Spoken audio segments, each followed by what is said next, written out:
Good morning, everybody, and welcome. It is Friday, March 5th, 2021.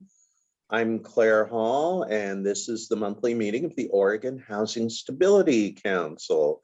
And this is an unusual meeting in at least one aspect. Director Salazar and I usually confer about the agenda a few days before the meeting, and we were kind of marveling that we can't remember a time when there have been no decision items before the council, but still we've got some very important results or reports to discuss, to cover. So, and looking for council feedback on several things. So we'll expect another productive meeting.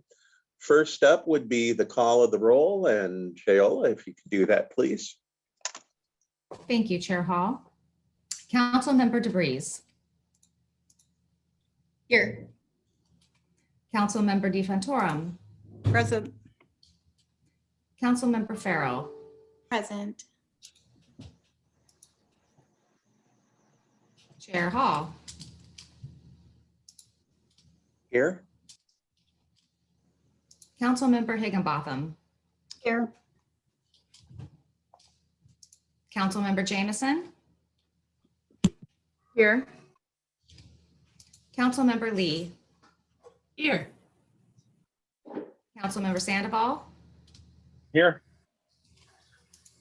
And Councilmember Wilhoit, for the record, is excused today.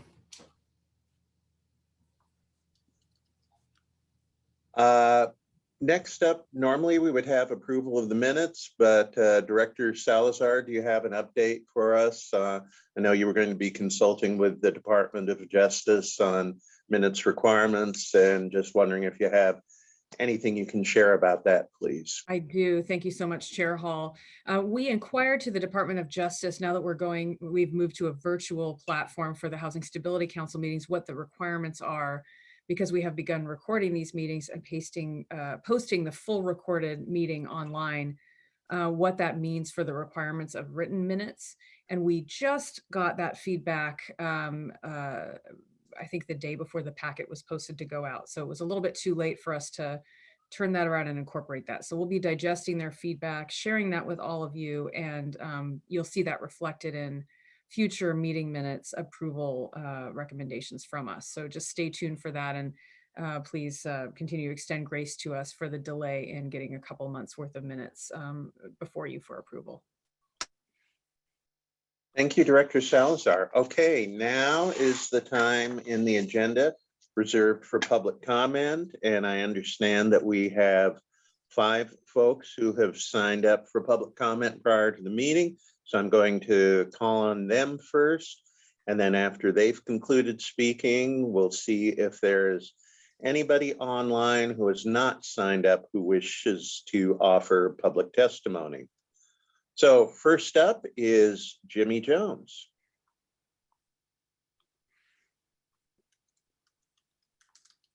Jimmy Jones, are you on the line? Hang on one second. I am attempting to find him on the list here. Okay. There we go. Jimmy, you should be able to go now.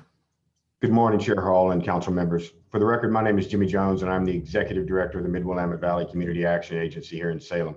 I want to take a moment to address the debate here at the council concerning House Bill 2100. This issue looks very different from Salem or Eugene or Albany than it does from Portland. Our agency operates the Arches Project here in Salem, one of the best known homeless projects in the state of Oregon. We don't have the large federal grants like Eugene or Portland, nor much in the way of local support for homeless services. EHA and SHAP are really all we have, and with these grants, we operate basic needs services for the unsheltered. Those include shelters for warming, youth, veterans, along with housing, showers, laundry, hot food, critical mail services that the homeless rely upon for their medicines, mobile showers, outreach, and dozens of other services. We are pushing 30 homeless deaths in the past 12 months in Salem. As a group, they have suffered through the virus, wildfires, floods, smoke, and now ice storms. February was a rough month for us. Our day sheltering and outreach work have encountered people with rotting limbs from MRSA, trench foot, maggots, and open wounds. Earlier this month, we lost a fellow named Brian. 2 winters ago, he lost 2 toes from frostbite. That wound became infected with MRSA. Brian then lost his foot and eventually his leg. Earlier this month, an advocate sent me a picture of his remaining foot, also covered in MRSA. I insisted he go to the hospital, but he refused. He said he just wanted a motel room and a milkshake, and then he promised he'd go to the hospital the next day. So we got him the milkshake and put him in a motel room, but he died in his sleep that night. The following day brought one of the worst ice storms in living memory. 70% of our population here in Marion County was without power, and some are still without power.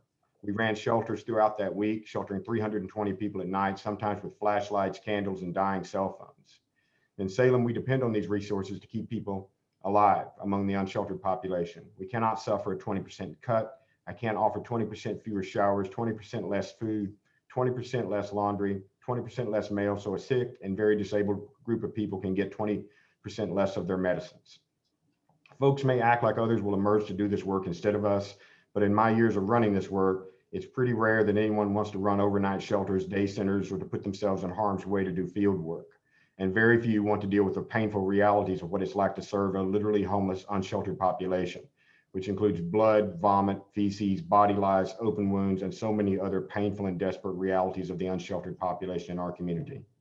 Fragmentation of this system will also inevitably lead to more money finding its way into prevention work, which is a cruel tragedy for those who are dying unknown, unnamed, and unmourned, in most cases like Brian. Regardless of what you think about the issues in front of us, there is a higher moral imperative here that transcends nearly every other question, and that is our humanity. I ask you not to support a policy that would disinvest in programs that are working, programs that our homeless rely upon, and to support the good work that keeps folks from dying these desperate and painful deaths outside, alone, unseen, and forgotten by most. Thank you. Thanks very much. Is my old friend Alan Evans ready to go?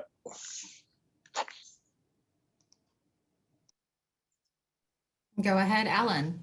Can you hear me okay? Hey, okay, Alan, the floor is Okay. yours. And I should have mentioned earlier that we encourage people to limit their testimony to about 3 minutes if you can. Okay, Alan, take it away. I appreciate that. Thank you. Thank you, Chair Hall. Today I'm coming to you with a little story about our organization. Helping Hands is an organization that serves 5 counties in Oregon, providing over 350 beds now, and in the next 5 months we'll be at nearly 700 beds to the needy in our communities. We've been doing this with limited access to funding. The SHAP and the EHA dollars, which are really important to us, and in one county, Clatsop County, is the only county of the 5 counties we serve that we receive that money. And Viviana Matthews and CCA there does a fabulous job, but it's the only county. About 7 years ago, we were offered $12,000 in one of our counties to provide our services and to receive SHAP dollars. That year, it costed us $18,000 in data entry and collecting data to receive $12,000.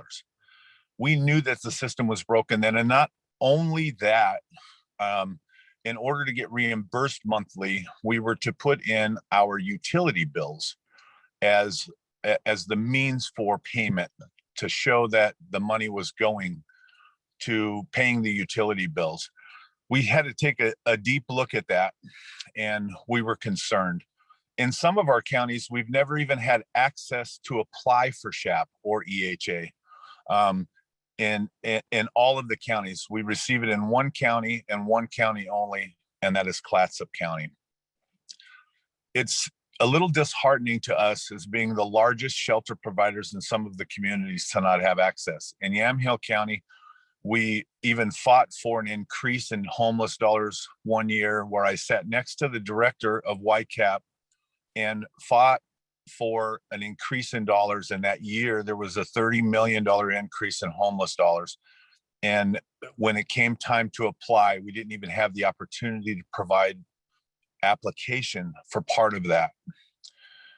And from our eyes, as an outside organization that serves hundreds of unsheltered people each year, it's concerning to us that we can't even have access to the money. And or even applying for the money.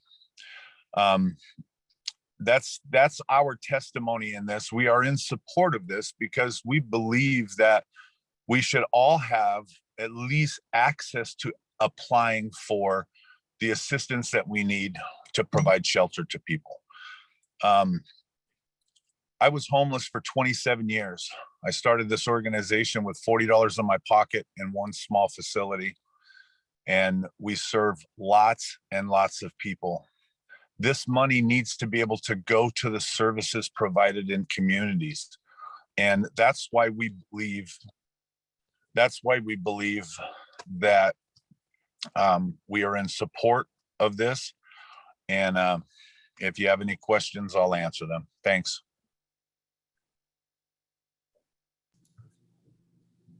Thank you very much, Alan. Ernesto Fonseca. Yeah, one moment. Okay, go ahead, Ernesto. You are muted. Thank you very much, everybody. My name is Ernesto Fonseca. Commissioner Hall, thank you for the opportunity to speak today. I've been working in affordable housing for the past 16 years of my life. And during this work that I've been doing from Arizona, New Mexico, California, and here in Oregon, the need for affordable housing, the need for homeless housing, it's extremely, extremely complex. I would argue that supporting this bill and the changes on this bill will expand the opportunities for many organizations to take a different solution and approach to this crisis that we're living in the state of Oregon, and especially in urban communities. Limiting and trying to say that one size fits all, it's probably a disservice to the homeless population and to the entire community of Oregon as a whole. I am a member of the A Home for Everyone at Multnomah County, and I also was one of the promoters and the people that really work with the legislation to raise funds for the turnkey project. I can tell you that we've been working and analyzing the different homeless issues that many different communities across the state have, and this issue cannot be solved, cannot be addressed by one single approach or one single organization. I do admire what CAAs do in the state of Oregon and across the United States. However, I also understand that addressing this issue, it's a little more complex than one single organization. Our organization, Hacienda CDC, where I am the chief executive officer, completely understand that issues in terms of cultural competence need to be addressed in a more consistent way. The inability for us, even though we don't provide currently homeless services, to apply for funding, it's concerning in so many ways. Our new project, Adelitas, is going to be housing people that are exiting homeless, and we want to be able to have and receive enough support, or at least have the opportunity, as the previous speaker said, to really apply for some of this funding. I would encourage all of you to really consider approving and supporting House Bill 2100-1 amendment, so we can expand this pool and create and give the opportunity to all of these organizations to be more innovative into addressing this issue. Furthermore, I want to simply restate that this issue is an issue that cannot be addressed by one single organization.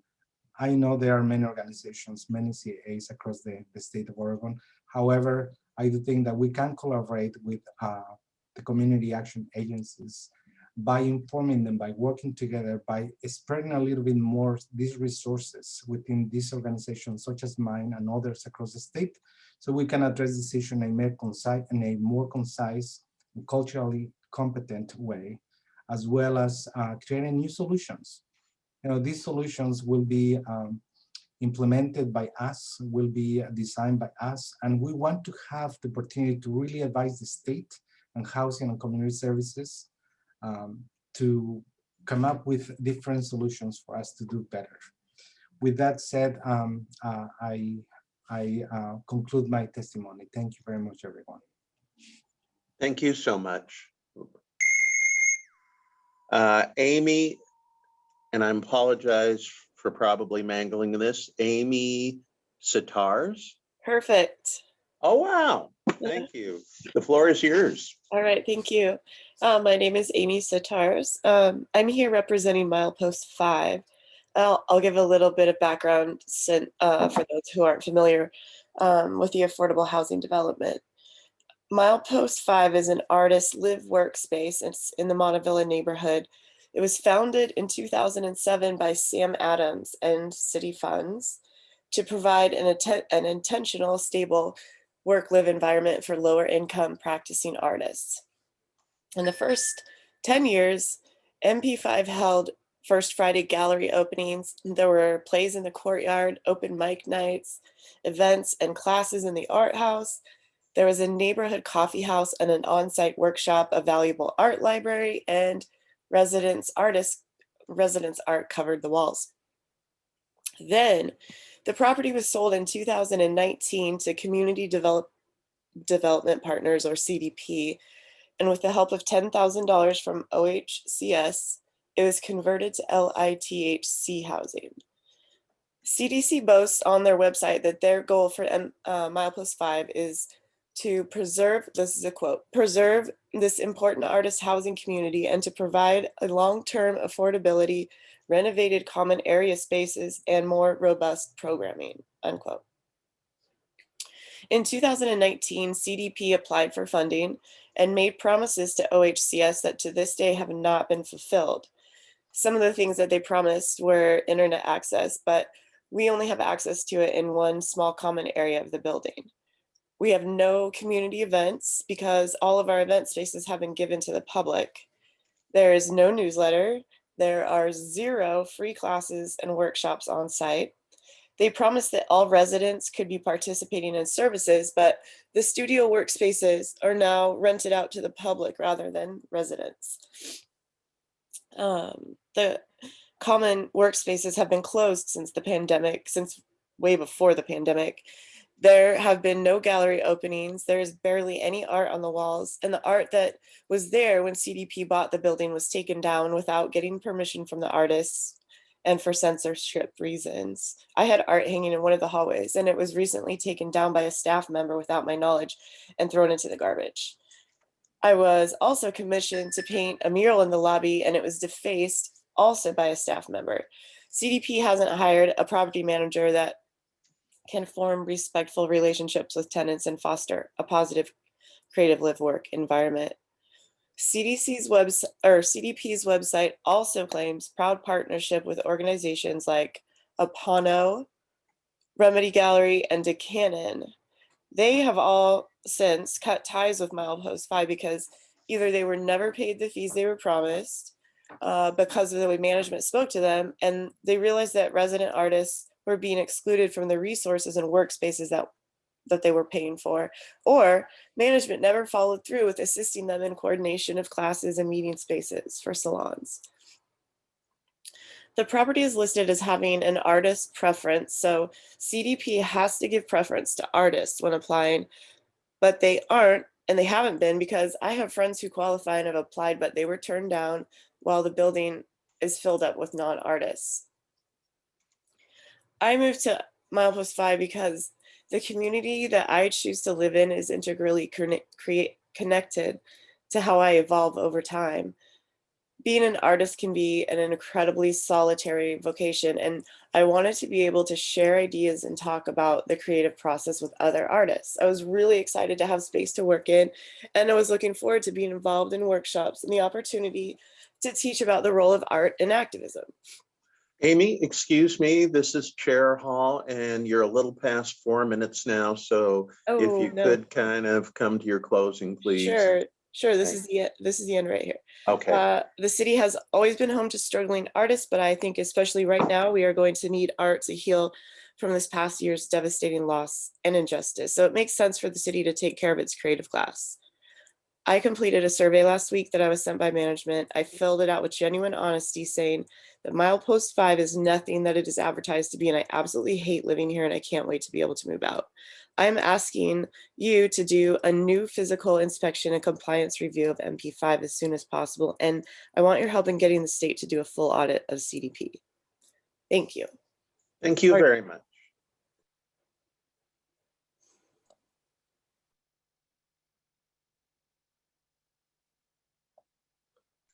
And I believe we have one more person signed up, Amber Cook. Yes. Can you hear me? Yes, can hear you just Excellent. fine. The floor is yours. Excellent. Thank you. Good morning, council members, and happy Friday. Um, my name is Amber Cook, and I'm also here representing Milepost 5. I've lived at Milepost 5 for 3.5 years, and have seen it go from beam development to CDP, from thriving artist community to dangerous dump. Despite CDP's aggressive attempts to shut down the tenant association here, we've reconvened and are standing strong on two major issues like living and being an artist community again. You know, we absolutely insist that our housing owners live up to lease agreements. They must spend more money to keep us safe from COVID and crime, and do a better job at screening and managing dangerous residents. You know, I'm in this, you know, kind of testimony here. I'm not going to go into detail, which we can do in written testimony and that kind of thing. But, you know, you know what happens in low income housing when the housing owners only care about profit. Living conditions degrade into slum, and residents live terrorized and traumatized by crime. Now, conditions like that are inhumane during normal times, but in a pandemic with a deadly virus, you know, people slammed into poverty and tensions running incredibly high, it means we are fighting for our lives. Common areas used to be, but are no longer cleaned maybe once or twice a week. The basics that are required for COVID sanitations like soap, paper hand towels, and hand sanitizer are unavailable for days, weeks on end, while uninvited guests make their way into the building due to there being no security, but literally by the dozens every day, and use our communal facilities, exposing us to, you know, further dangers that can't be cleaned, and from which we have no protections. And, you know, just to kind of make it clear, like, unlike other apartment complexes where you can hide out in your own, you know, in your own room, we're a building of like 95 SROs. So those communal areas are part of our paid for living spaces. You know, we have to go out many times a day to use the toilet, the shower, the bathtub, the kitchen, as well as the laundry room and mail room. So these aren't optional areas, they're living spaces we pay for. We pay rent for as, you know, external parts of our unit. So it is the responsibility of the owners of the property to pay for security services and janitorial staff to allow a safe use of these spaces. So residents testified here 1.5 years ago as to the slum conditions developing at Milepost 5. We were really looking for this council to help us hold them accountable. Instead, it granted CDP more funding for yet another low-income property and didn't follow up with us in any way that we know of. So Amy and I we're here today on behalf of the tenants of Milepost 5 to ask for a meeting with members of the Oregon Housing and Community Services and the Stability Council, Housing Stability Council, to discuss these issues further. You know, Zoom meeting to start the process of how you know, OHCS and residents can work together to hold CDP accountable for both these vital issues. And I have a compliance officer already on the work for a very dubious and illegal housing rider that they're making everybody sign. So we have, you know, a number of violations that we could really use help figuring out how to, you know, how to pursue, how to get, you know, how to do the work that we can do to hold them accountable. So we would love to know how we can set that up, a meeting. Thank you. Thank you very much. So that concludes our list of people who had signed up for public testimony in advance. Chair Hall, this is a little bit unusual. We don't typically respond to public comment, but as the agency director, I just wanted to respond directly to the last two commenters and just note that we are committing that we will follow up with folks at Milepost 5. and also that we can come back at next month's Public Housing Stability Council meeting with a verbal update on how things are going with that conversation and the follow-up. So I just want to put that on the record. Thanks very much, Director Salazar. And now let's see if there is anybody who did not sign up for public testimony today who wishes to be heard. Last call. If you wish to give public testimony, please use the raise hand function and I will allow you to speak accordingly. Thank you.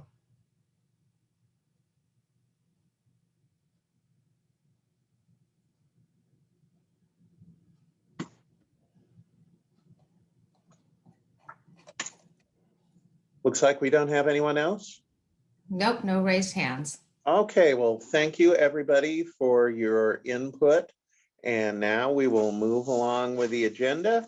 And we have the report of the Homeownership Division. And Director Perfecto, are you here to introduce this subject? Yes, I am. Good morning, Chair Hall, council members, Director Salazar. I'm Emma Shea Perfecto. I'm the Director of Home Ownership. And today we're giving an update on our bond loan program. And so Kim Freeman and our helper, Willie Schuman, will give you that information. Thank you.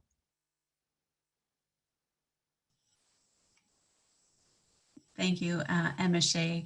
Good morning, everyone. For the record, I'm Kim Freeman, the Homeownership Section Manager. Morning, Chair Hall, council members, and Director Salazar. Part of our agenda today is you do have your memo in your packet that you received. I'm going to share some highlights through a PowerPoint presentation and just kind of walk you through our highlights of 2020. As most of you know, last month we had our Emmys for the Oregon Bond Residential Loan Program. We awarded our top lender and our top loan officer. A little different setting doing it virtually versus in person, but we did award them some fabulous plaques and they have been received. And so they're displaying them in their offices. But today we really are going to look at highlights, but then focus on some of our data analysis. We've shared this information over the last couple years and have been tasked by the council of really analyzing some data.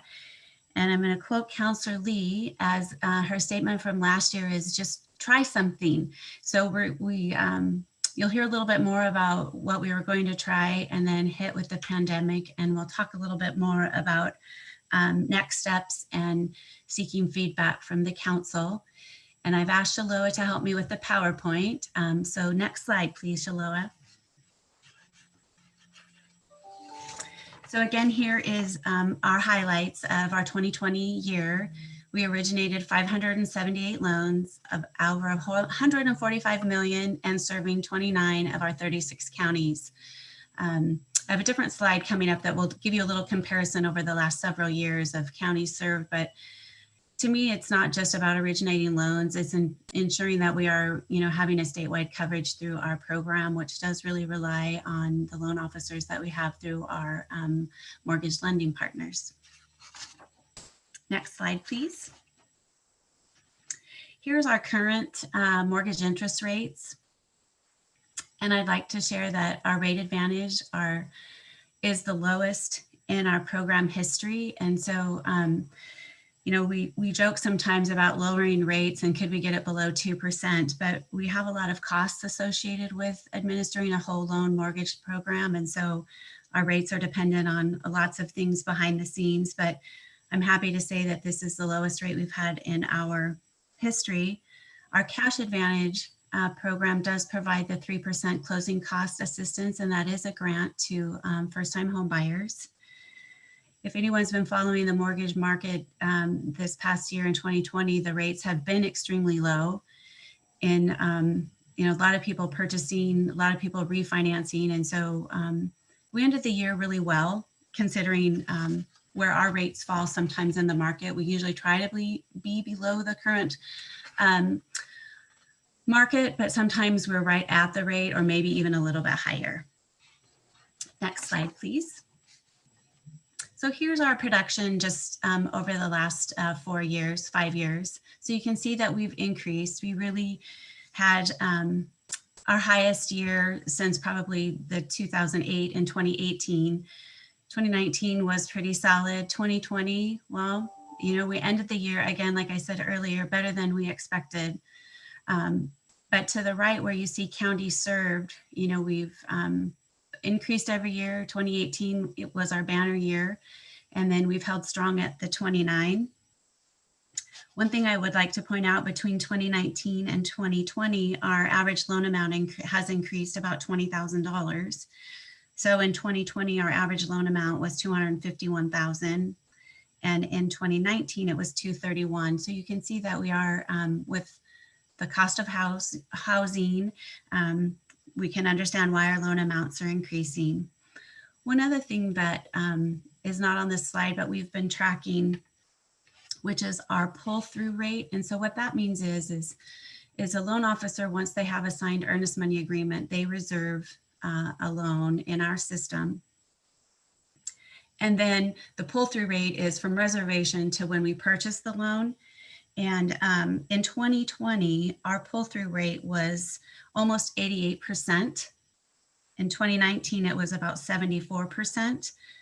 So 2020 was a really good year for pull-through rate for us. And I think, you know, it's something we just started looking at. I'm hoping that it's because our rates and we have a steady product and we have loan officers who happen to love our program. Next slide, Sheila. And then this is just really a breakdown of the loan types that we have in our portfolio. So the highest is our uninsured. So that's an 80% loan in our system. Our VA, so those are our loans to veterans. We're holding steady since we added that product in 2018, anywhere between 20 and 40 loans a year to our veterans.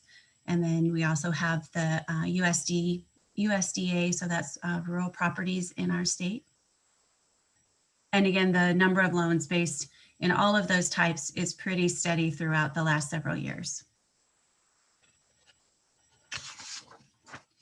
Next slide, please. And here's just some highlights of our lender training programs. We did 4. This is down considerably from previous years. Again, we'll just call it the year of 2020 and a lot of unknowns. We did add 37 new loan officers. And then our languages spoken has really remained very steady. So you can see from the slide that we have lots of different languages spoken. And then we also have 2 loan officers who are able to provide services in sign language. So I'm always pleased with this, and I know that we have, this is an option on our website when they select. So if they are a person who needs language in one of these options, they're able to select that as well. So they are directed to the loan officer who speaks that language. I think that is my last slide. But a couple things that I wanted to highlight from the memo is in 2020, we had an increase to 29% of people of color that we served compared to 25% in 2019. And so this is our second year of an increase of people of color served throughout our whole program. Some interesting data comparisons between 2018 and 2020 that I just wanted to point out is our Black applicants have doubled, which is awesome for us. But our Asian applicants have fallen. I did reach out to one of our predominantly culturally specific loan officers who assist the Asian population to see if she had any thoughts or if she knew of anything within the community of why maybe the rates or applicants through us have fallen, but she didn't really have any answers. So it's something I think that we'll just continue to monitor and see how we do. And then something that we have always talked about over the last several years is The borrowers who choose not to provide their demographic information on their mortgage loan application has remained relatively unchanged. So we're not seeing a huge increase of people not wishing to report, but we haven't seen a decrease. And so at this time, I would like to turn it over to Willie Schuman, who is our data and research analyst for homeownership, who in partnership with him, we really have started to begin analyzing our data a little bit more. We're having more conversations internally. We've reached out to our loan officers to have some conversations, and we have plans to continue some of that work in 2021, which I'll address after Willie shares some information on our Tableau dashboard. Thank you, Kim. Hi, Chair Hall, esteemed council members, and Director Salazar. My name is Willie Schuman. I'm a research analyst here at OHCS, and I've worked closely with homeownership. So today I'm going to share some of the things that I have found looking at our Oregon Bond residential loan data. So if Chalola, you can allow me to share my screen. Oh, I already have privilege. Thank you.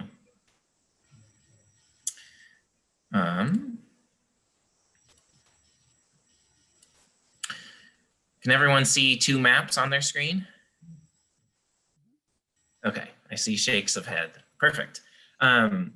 So I just created a comparison dashboard for us to walk through. I'll also highlight some of the other analyses that I've at least started to look into, just to give you an idea of how we're using the data here in home ownership.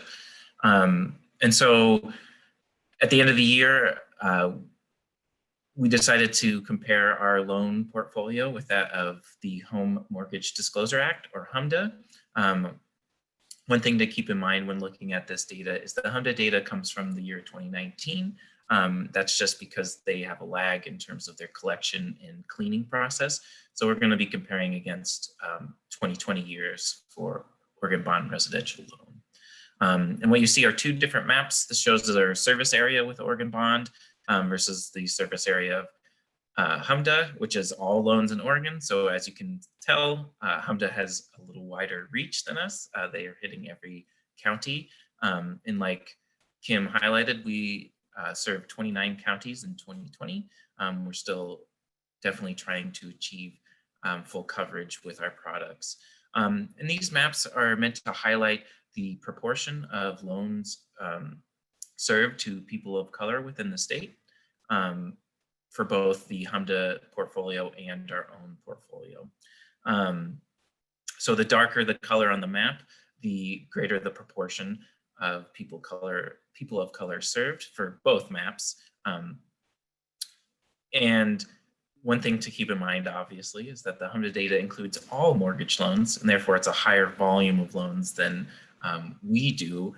But that's one of the reasons why we're looking at the proportional differences.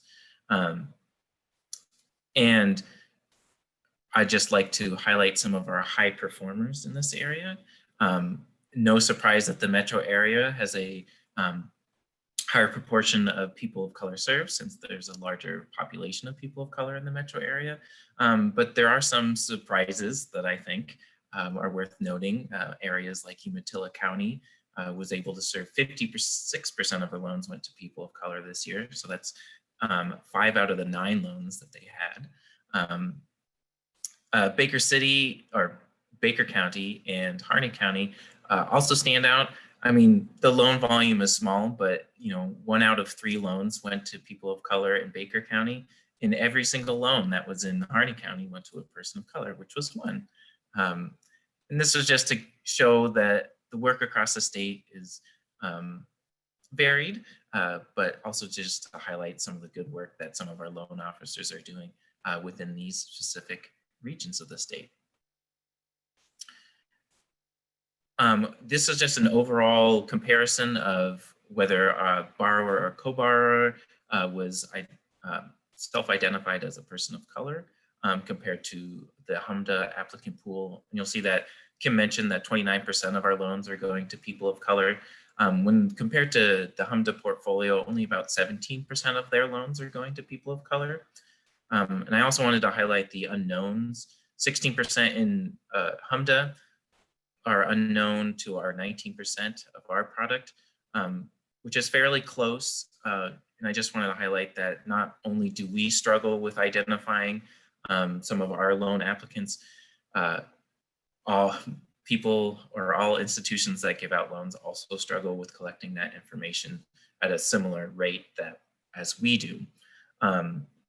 And I want to point out that there are plans within home ownership to try to address this gap of knowledge. I know that we have redesigned some of our paperwork that we're asking applicants to fill out, as well as in terms of the process when that demographic information is asked. And I believe Kim mentioned something about the year 2020 causing a disruption to this plan.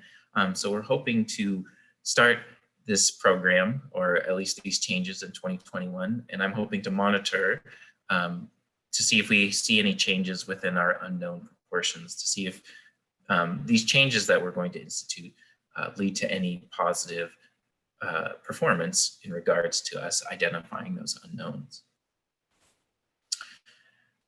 This next, I knew it. This next image looks broken because it is. I can switch to a more easier to look at view of this. I checked it earlier this morning and it was working fine. So I've switched my screen over to the actual dashboard in Tableau. And this just highlights the proportion of people of color served, or just general demographics of our borrowers and co-borrowers. And as you can see, proportionally, we're serving greater populations of people of color when compared to the entire HMDA portfolio. Even if the percentages are small, we see an increase in terms of our proportions for Native American population, for the Asian population, Black or African American population, as well as Native Hawaiian, Pacific Islander population. And that carries through with co-borrowers as well. We're doing better at reaching people of color with these products than it appears the entire portfolio within Oregon is doing.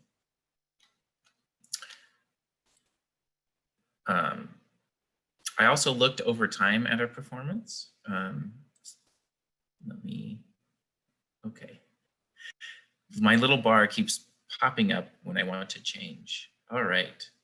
So if we look over time at our performance, this is just our performance of number of loans to specific demographic groups. On the top, this is race, and on the bottom is ethnicity. And we also have unknowns listed here as well. And I just wanted to highlight that 2018 was the gangbusters of the year.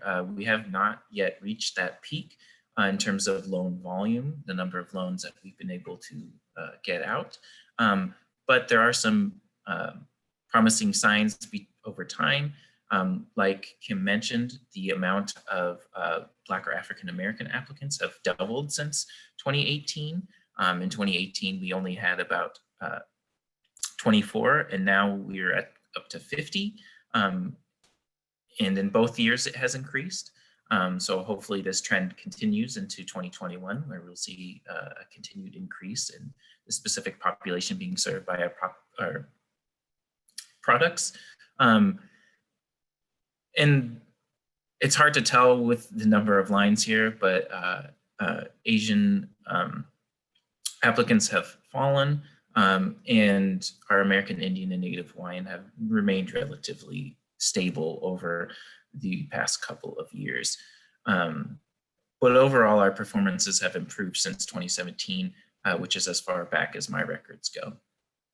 So over time, we're doing much better, and hopefully we continue these trends of reaching more and more communities of color. In addition to looking at just general trends over time and things like that, I have also started investigating things around how our lenders are performing. So is there a specific lender that is doing particularly well in reaching culturally specific communities. And so I created a dashboard for the homeownership team to use, to look at, to explore, to see if we can, start conversations with these specific lenders to see if they have different processes or programs or things of that nature that we can use to share with other lenders who may not be performing as high in specific communities. So it was just a simple dashboard where you can choose which lender you have. Obviously, there's a lot of lenders within the HMDA portfolio versus the portfolio of lenders that we have. I know that Banar Bank is one of our lenders that uses our products, these Oregon Bond residential products. And so this tool just allows you to compare across the year 2019 for an equal comparison, just to see how we've performed compared to the general portfolio of that bank with all of its loans. And you'll see, like with Banar Bank, the number of borrowers or co-borrowers that were people of color represent 33% of the loans that this bank gave out when compared to their entire portfolio, which is around 15%. So it appears, based on this cursory look, that our products are being able to reach more communities of color within this specific institution. And so this opens up this rabbit hole in which I can dive down to investigate and talk to people at the bank and our loan officers to see if they're doing anything different to reach communities of colors with these more affordable products. So this is just one of another tool that I've helped create within homeownership to help us investigate and do deeper analyses of what's going on with this program. Another thing that I was looking into, because recently I read an article about interest rate discrimination. So I've started to research in our own data to see if there's any kind of discrepancies or things that would indicate discrimination with our interest rates versus the HMDA portfolio. So just to give a flavor of the kind of things that we're doing with the Oregon Bond residential loan data. So hopefully more to come in the future. Thank you very much. And feel free to ask any questions you want. And I can also provide links to these if the council member would like to explore it as well. Thanks for a very informative presentation. And now let's open it up to council comments and questions. And speak up, please, because I can't see everybody on my view.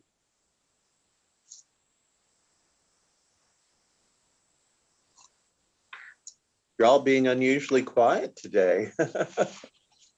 Chair Hall, this is Kim. I would just like to share that going forward in 2021, we're going to institute our own demographic form. It's exactly what's on the mortgage application when a homeowner meets with the loan officer for the first time. But because our unknowns are remaining relatively the same, and in discussions with some of our loan officers, which I've noted in your memo, is it's at the end of the application, which is like 8 pages. And by then everyone just wants to be done. And it would be fabulous if that information was asked first. And, that would take lots of, things to change because we don't control the mortgage disclosure, the 1003, which is the mortgage loan application. So we have instituted our own form to be signed and looked at again by the home buyer at closing. So when they're at the escrow table signing all of their mortgage loan documents, we're going to ask them to complete our form if they so choose. And then it will come in with our completed loan file. And then what we will do is we will compare it to the application. And if it's different, we're going to obviously update it. And then we're going to also track where the demographic information came from. Did it come from the application or did it come from our form? So we're going to know, hopefully, that our form is creating, we're going to get that information on a more regular basis based on the form that that we created to have at closing. Through Willie's suggestions, we're going to start doing some outreach to our mortgage loan officers and having some more conversations.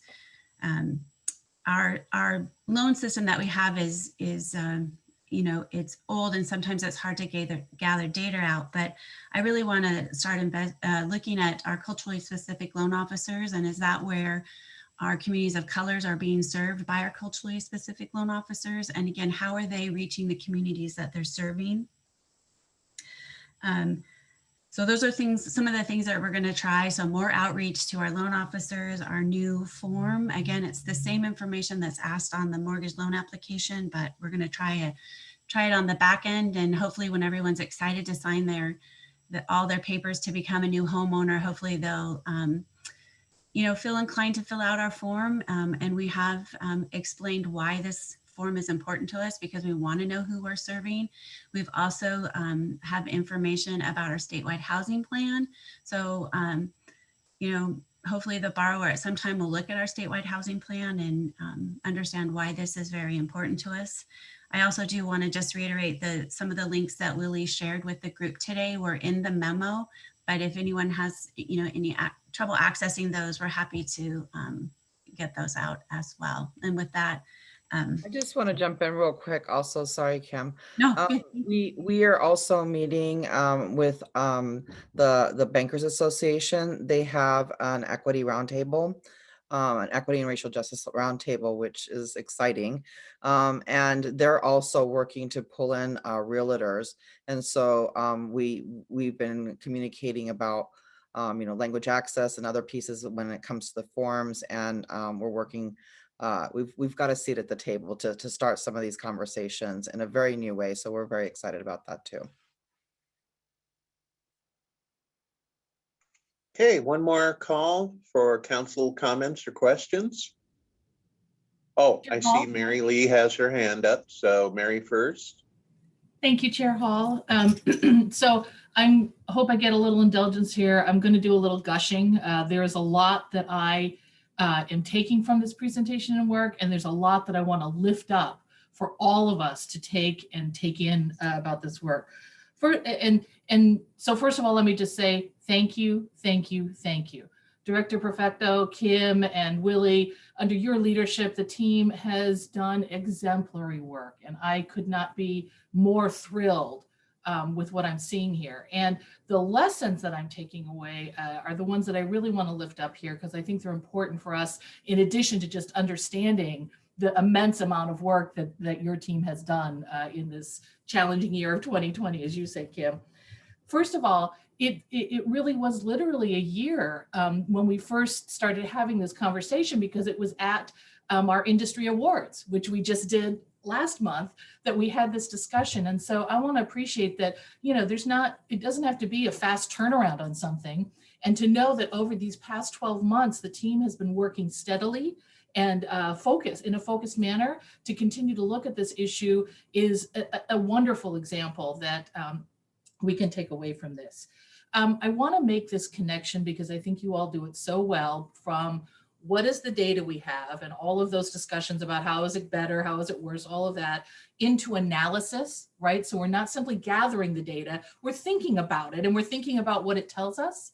And then we're moving into action. And Kim, I so appreciate that you all took my challenge of let's just try something. You tried it, it didn't work. And having tried it, you've learned some things, you're going to try something else. That kind of entrepreneurial, let's try it, let's test it, does it work, we learn, we move on, is exactly where I think we need all, you know, as a fellow bureaucrat, sister bureaucrat, it's exactly where we need to be as government, is to not be afraid to try things, figure out what we've learned, discard what doesn't work, and try the next thing. So I absolutely want to raise that up.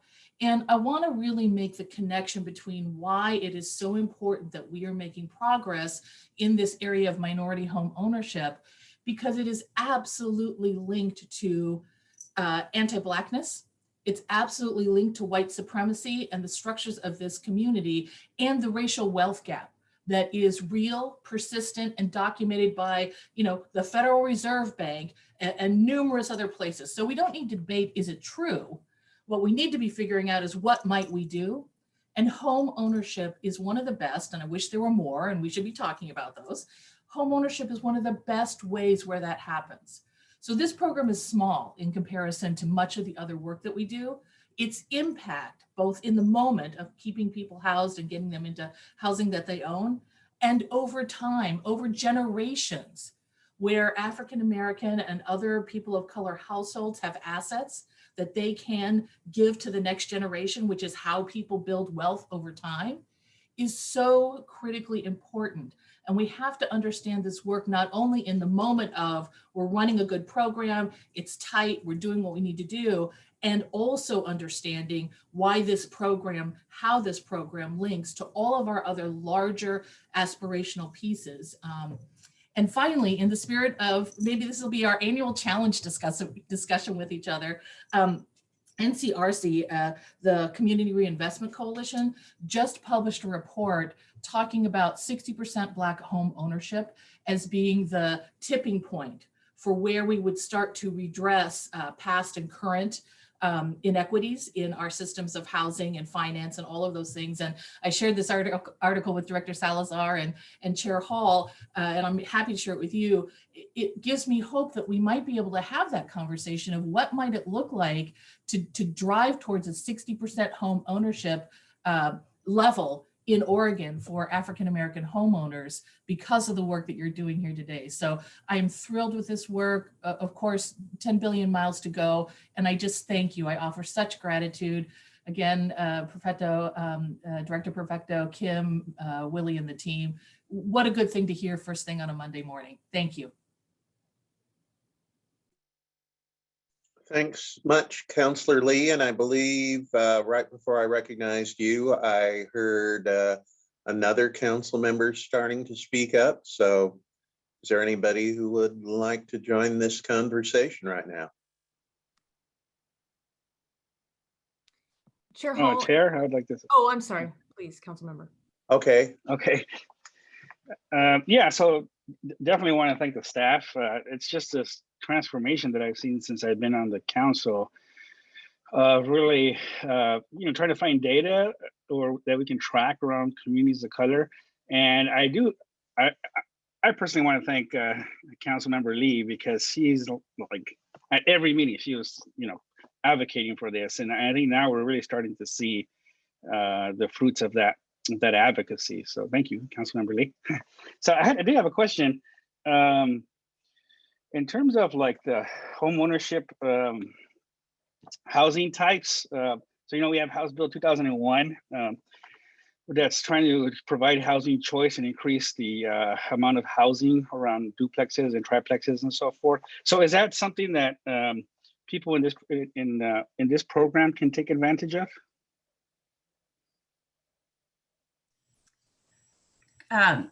Councilmember, it's not at this point, but it is it is on our list actually to have a discussion internally and with our bond counsel. And then we also are looking at these options with our new flex lending program.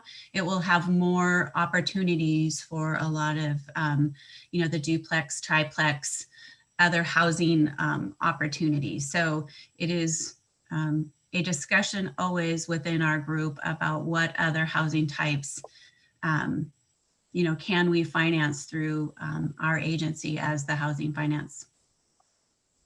But thank you for bringing that up to our attention as well. So I want to jump in. This is something that Director Salazar has heard me mention, and others.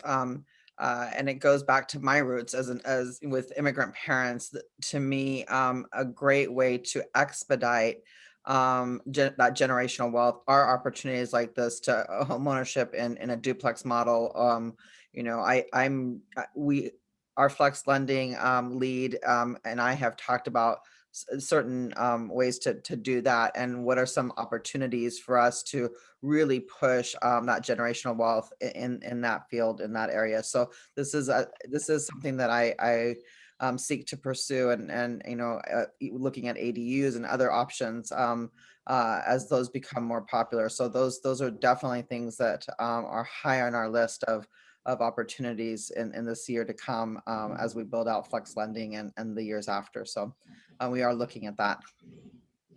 Yeah, so I'm glad you're looking at that, because one of the intents of the bill was to kind of I mean, it's kind of, one was break up kind of, single family zoning in terms of exclusionary, but the other part was to also, work on racial segregation issues related to affordability, right, of people of color being able to buy, these duplexes and so forth. So it's kind of, I see it as the same coin, kind of different sides, right? One is a land use kind of, battle. The other one is more of an housing affordability one. So we need that link for people of color to actually be able to get help into getting into these new housing types. If I could just piggyback on that comment and on Director Perfecto and Ms. Freeman's comments, because I appreciate the flag on thinking about different how this links to different land use flexibility expansion, and maybe just kind of putting a flag out there for the council generally that we are on the verge of, I think, some really exciting changes in our homeownership arena. You've heard the team here mention the flex lending program that you've heard about, which would really kind of expand our volume. We're hoping to reach just more people in general, and certainly more people of color as part of that, but having more flexible loan options, I think you heard the team speak of. And then I think that we'll have an opportunity as we wrap up this legislative session in the summer to kind of take a look at what action the legislature has taken around homeownership. We have a couple of bills that you'll be hearing about later in our legislative update, but also the governor's proposed investments in down payment assistance and in homeownership development. I think we can maybe take some time to regroup and kind of think through all of this with the council about how to use maybe some of those new opportunities, assuming that we're successful with the governor's agenda, to be able to expand and do some different things, because we really are working with a relatively constrained program now with the HOPE program and then this bond program. And we're really looking at being able to have a lot more flexibility in the future. So just wanted to put a flag there. I think we'll have some exciting opportunities, and linking it to that land use conversation will be really interesting as well. I would like to just add to that, because I think there's a lot of discussion about the loan programs, but that's only one proponent, right? The other is getting your head around a condo structure, which is an underlying real estate discussion. And frankly, coming from a state like Hawaii, where land is so restricted, and then looking at a state like Oregon, where we have urban growth boundaries and artificial restrictions on land, I see the real estate going in that direction here just out of necessity. And so if the agency can be a leader in understanding condo structures and making its financing available to condo structures, we will be ahead of the curve, because it's not done wholesale market yet, but it will be, because we have an artificial restriction on land. So I would say that is going to open up your market for home ownership way more than actually a loan program will, because it's going to make available the real estate that can be purchased, double or triple in terms of supply. So I would say work with council and get your head around that bit too.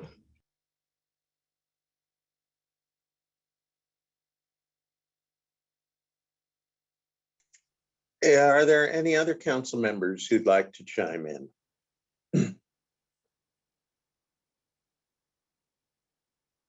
Hearing none, we will thank Director Perfecto and her team for a very, I am with the others who said that this is really great to see, when I think back to almost 3 years ago when I joined the council up till now, the really steady, remarkable advances we've seen in working data, so much appreciated. And before we move on to the next presentation, affordable rental housing, I want to remind council members and also let members of the public who are listening in on the meeting know that after this presentation, we will be taking a 10-minute break. So, Director Cody and your team, are you ready to go? Ready. The floor is yours. Thank you. Good morning, Chair Hall, council members, Executive Director Salazar. I'm Julie Cody, the Director of Affordable Rental Housing here at Oregon Housing Community Services. And before we jump straight into the HUD Consolidated Plan briefing, I'd like to take a moment to provide an update to our newly launched Landlord Compensation Fund program.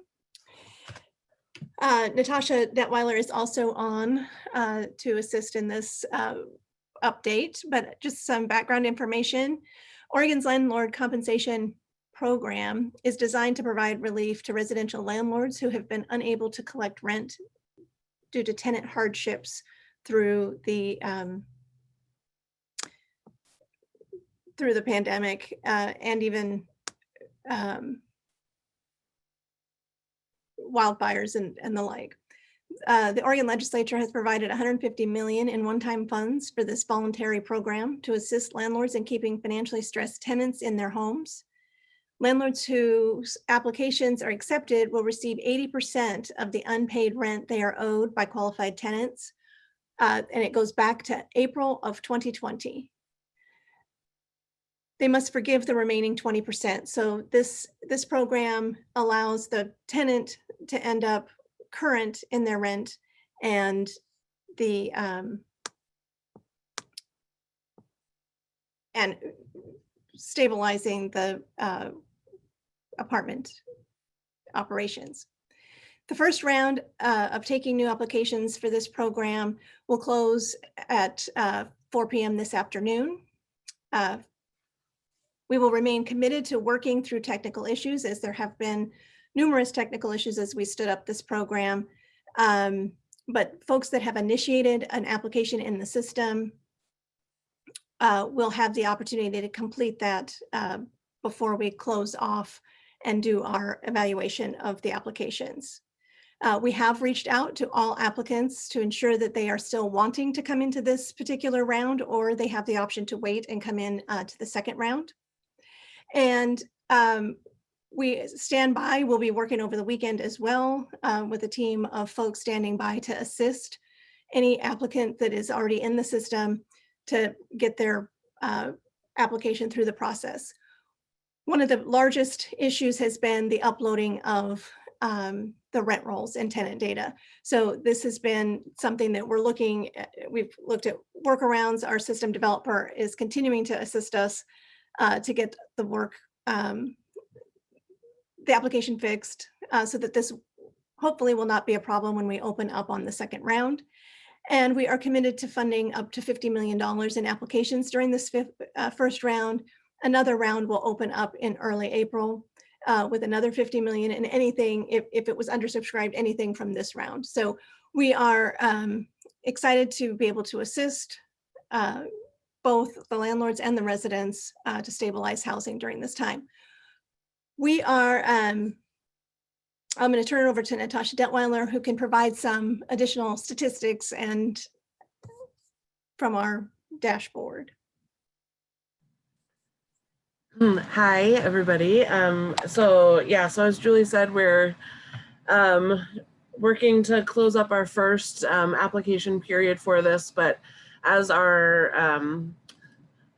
as we've had thousands upon thousands of applicants working within the system, uploading a tremendous amount of data, this is a program that's very data reliant. There's very little information in terms of additional documentation required, but we're required to score projects based on how many units you have in your overall portfolio and how much rent you've collected, what percentage of your rent you've collected since April. And so that requires, as you think through the details, a pretty long list of data on units, rent collections going back. And so as we've evolved this and continued to accept applications, some of those layers upon layers started to kind of reveal some cracks. And so there are some folks that have had some legitimate technical difficulties.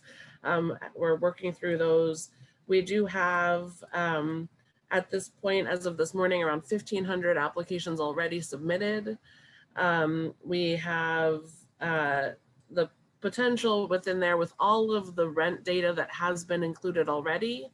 We're reflecting nearly $72 million in unpaid rent. And so that will require, in order for that rent to be able to be covered through the program, that those landlords need to get the declaration of financial hardship from tenants. And that's something that was developed in coordination with the eviction moratorium to establish rights within it. And so we certainly hear, and I think everybody is aware that there's not all tenants want to fill out that that declaration for financial hardship. And so while there is $72 million in debt tracked within the data uploaded already, that's not necessarily the case that all of those tenants are going to assert that they have a financial hardship and feel comfortable sharing that with their landlord.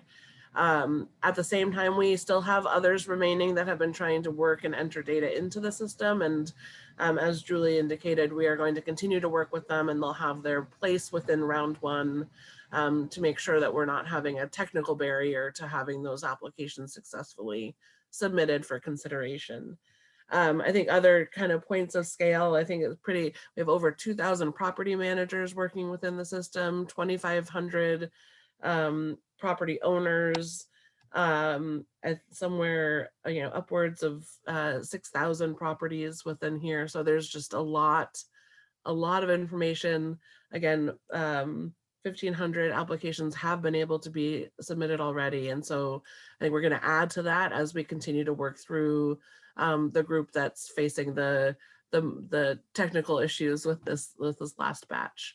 We'll be working on that through the weekend and then into next week as we finalize the first cohort of these applications to help residents and the properties be sustainable. I think that's it for me if there's questions. Any questions?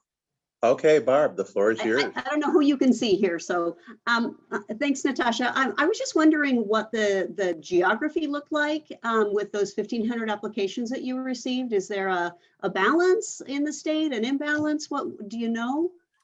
We haven't yet been able to get the full spectrum of it. It's top on my list, as I was telling folks this morning. Top on my list after we have when we meet with the developer this afternoon is to get the query of the stats updated to be reflective of that county distribution, especially. I mean, anecdotally, I'll say I'm seeing applications from all over the state. We have a high degree, there's it's a process and a program that's really developed with a priority for serving the smaller landlords in terms of scoring preference. We are seeing a lot of those folks that we're interacting with. Granted, I think some of the larger property managers represent hundreds of projects in one fell swoop, but we are really prioritizing working individually with those smaller landlords, those that may or may not even have computers, to try to make sure that they're able to participate within there. So I think as soon as we have it, I'm sure that we'll be able to share with council what that geographic distribution looks like, because that's one of our goals is certainly to serve the whole state. We are formalizing our relationship with the Public Housing Authority Network, which is really exciting. We have 19 different organizations, 19 or 20 different of those public housing authorities that are ramping up to be able to, once we get to those projects that we think we are kind of to be funded, to do that property ownership and then relay resources. And so that's exciting to see all of those folks get those last contracts finalized and everything ready to be able to move to that phase. I'm excited for that phase of this process.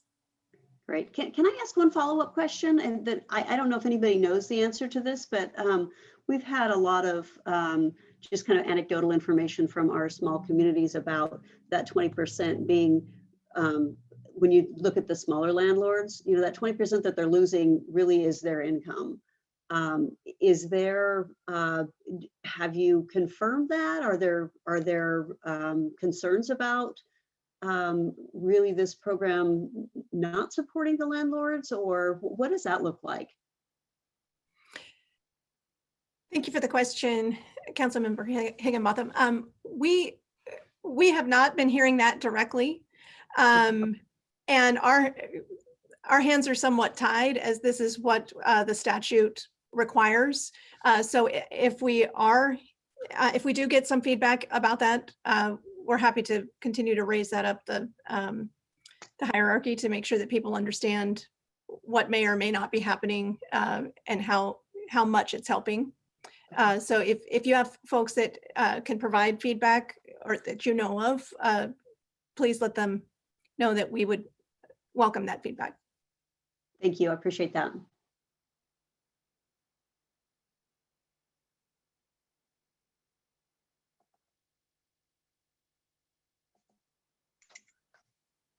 My mute button's being a little slow today, sorry. So any other council members who would like to weigh in on this topic?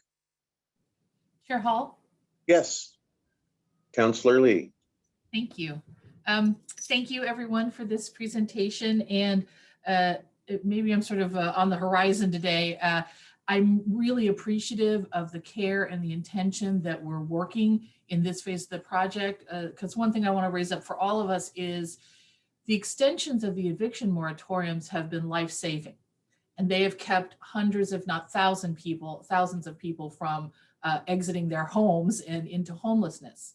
However, when those evictions end, whether that's June 30th or September, whatever, the various dates, there is going to come a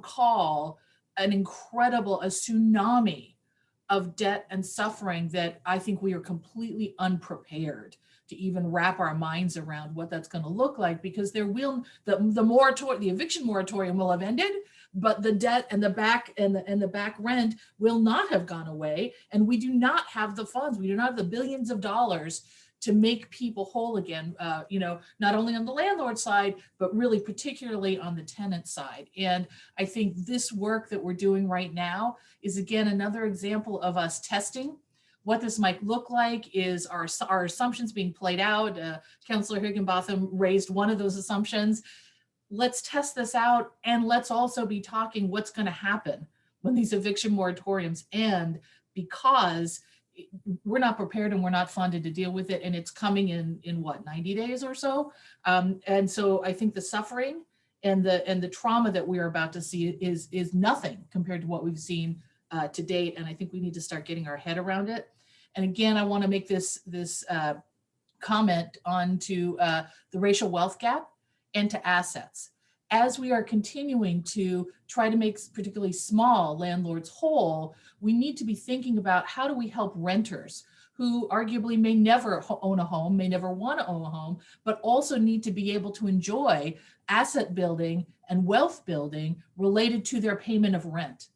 And as we are making these large payments to a number of landlords, is there a way that we can think about, talk with, experiment with, test this idea of how do we help renters build assets, build access to wealth accumulation as a result of their rent, and as a result of us, the community, helping them with their rent, in essence, by making these landlord payments. Is there a way to expand the IDA program? Is there a way to look at credits that are built that travel with the renter as they go from place to place to place? Now is also the opportunity for us to be thinking a little bit differently than our standard.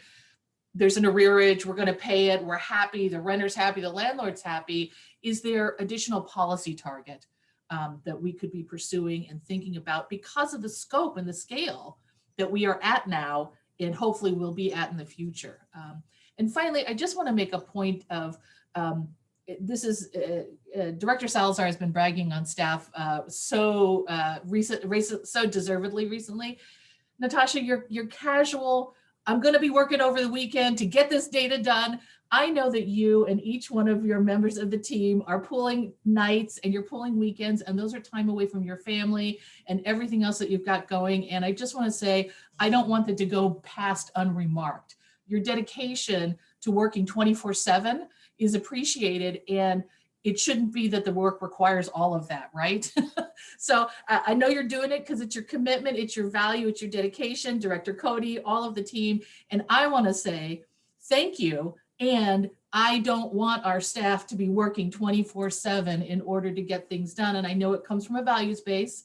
I know it's a choice. I'm just raising it up. It shouldn't have to, the work shouldn't have to take this. So that's it. Thank you. Thank you.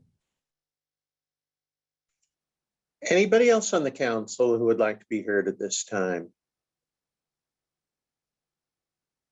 Okay, I believe we've got another presentation directly, excuse me, Director Cody. So I'll toss it back to you. Thank you. So now I'm going to be turning things over to Rick Ruzicka, Senior Planning and Policy Analyst here at OHCS, as well as our ConPlan consultant, Heidi Aguilar. I'm hoping I've said that correctly, Managing Director of Roots Policy Research, to brief you and seek your feedback on our next 5-year consolidated planning efforts. Rick?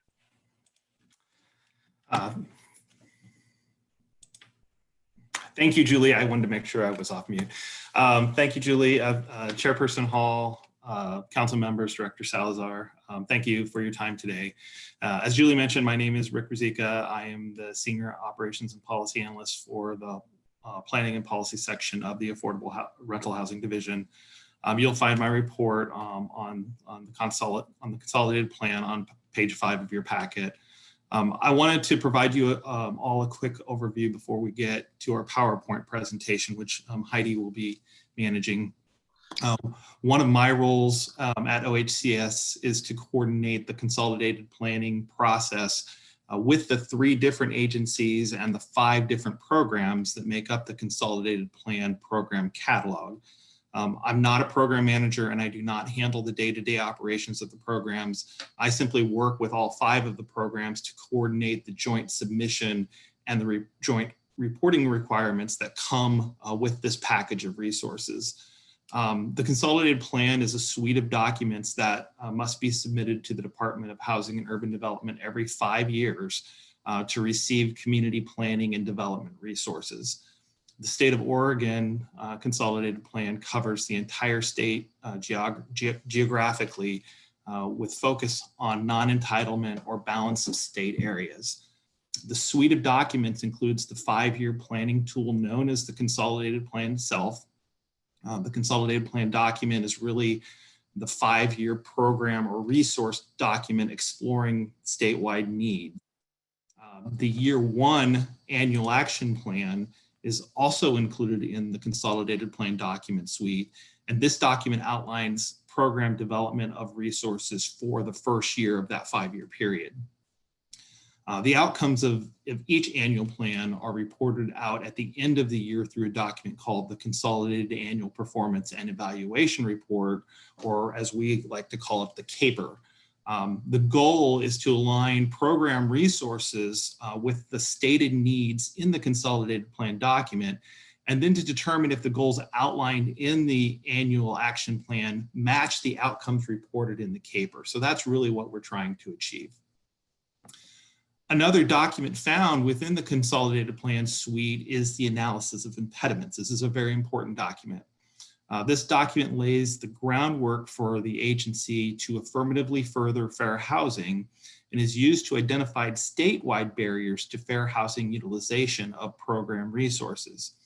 Strategies to reduce or eliminate the identified impediments can be included within the deployment strategies of the resources, but are more often related to systemic barriers that the state of Oregon tries to address through other means. Some examples of this is we have contracts with the Fair Housing Council of Oregon to provide fair housing education. They do testing. We often initiate statutory changes. And there's also a thorough review that we do of local zoning changes. Actually, Fair Housing Council of Oregon does that for us.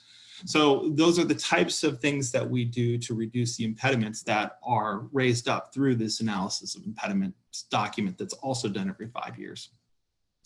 There's rich information in these documents extracted through a combination of methods, including research, data review, community outreach, and regulatory and legal reviews. Though largely focused on affordable housing in the state of Oregon, the Consolidated Plan also explores community issues more broadly when applied through the Community Development Block Grant lens. With this understanding, OHCS and its Consolidated Plan partner Business Oregon jointly procured a consultant to assist in this process, and we were fortunate enough to partner with Root Policy Research.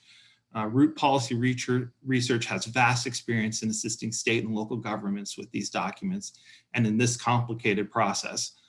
So joining me today is Heidi Aguilar, Managing Director at Root Policy Research. Mostly Heidi, but both her and I will be working together today to present an overview of the draft 2021 through 2025 Consolidated Plan suite of documents for the state of Oregon. And with that, I turn it over to Heidi, who I think is going to screen share a PowerPoint. Thank you, Rick, and it's so nice to be here. Thank you all for receiving this presentation. I don't have the ability to start video. I don't know if that's important because I'm just going to share my screen, but let me see if I can do that. Looks like I can share.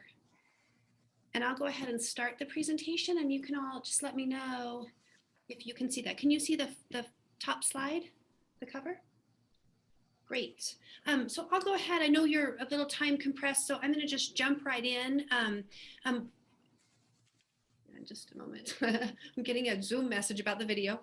I'll talk for about 15 minutes and then take some questions and answers about the Consolidated Plan. Rick did a lovely job of providing an overview of the Consolidated Plan. The main purpose of this is to identify community development and housing needs. HUD also requires an identification of priorities, goals, and strategies for investments for a 5-year period, as well as information about how funds are proposed to be allocated during the first program years. That would be the 2021 program year. This information will go to public comment, and the public and stakeholders have an opportunity to provide feedback, and usually that takes the form of providing feedback about that allocation, the first year allocation, as well as the strategic goals and priorities. The Consolidated Plan now covers 5 programs. Those are administered by 3 different agencies within Oregon. The biggest one is the Community Development Block Grant. That program has been around since the mid-70s. It is a community development primarily program with a little bit of housing activities allowed. There are 3 very specialized programs. The Housing Services for Persons with AIDS. This is a program that is directed to providing housing as well as supportive services to people with HIV/AIDS and their families. The same is true of the Emergency Solutions Grant, which focuses on persons experiencing or at risk of homelessness. Home Investment Partnership Program and the Housing Trust Fund, those are housing-oriented programs. The Housing Trust Fund is a relatively new federal program that's had a little trouble getting started, but it sounds like is in a good place now. The annual action plan, as I mentioned before, is a forward-looking report. It reports on goals, funding awards, and priorities for that first year. This covers a 5-year period. And it's really looking at how to align, in addition to the funds that are coming from the federal government, other non-federal funding sources to leverage federal funds. Rick talked about a report called what we call a CAPER, the Consolidated Annual Performance and Evaluation Report. This report is an evaluation of how the state's done in spending its money as well as reaching needs, and all of the excellent work that I've been hearing about when I joined your meeting is exactly what HUD is looking for with the CAPER. So how well are we doing serving the beneficiaries, the people who we know who have needs? And I would argue you're well ahead of most of our clients in terms of thinking about those issues and providing real data to report on those. Rick, I'm going to turn this over to you to talk about the alignment with the statewide housing plan. Great, thank you. So I think we wanted to just point out that there was a lot of confusion, I think, sometimes with what the consolidated plan is versus the statewide housing plan. And they're two very different documents. The consolidated plan is a document designed to map out the use of the community planning and development resources. So it's specific to the HUD resources we receive for these 5 different programs. And it's to establish eligible activities and budgets for those resources, focus on federal HUD fund. It focuses on federal HUD funds, like I said, with additional references to state resources that are used in conjunction with these federal funds. So as Heidi mentioned, what funds are we leveraging statewide to achieve these federal goals associated with the federal dollars? So we have a need to demonstrate ties to national objectives with the consolidated plan. The statewide housing plan, on the other hand, is a planning document that establishes Oregon-specific goals.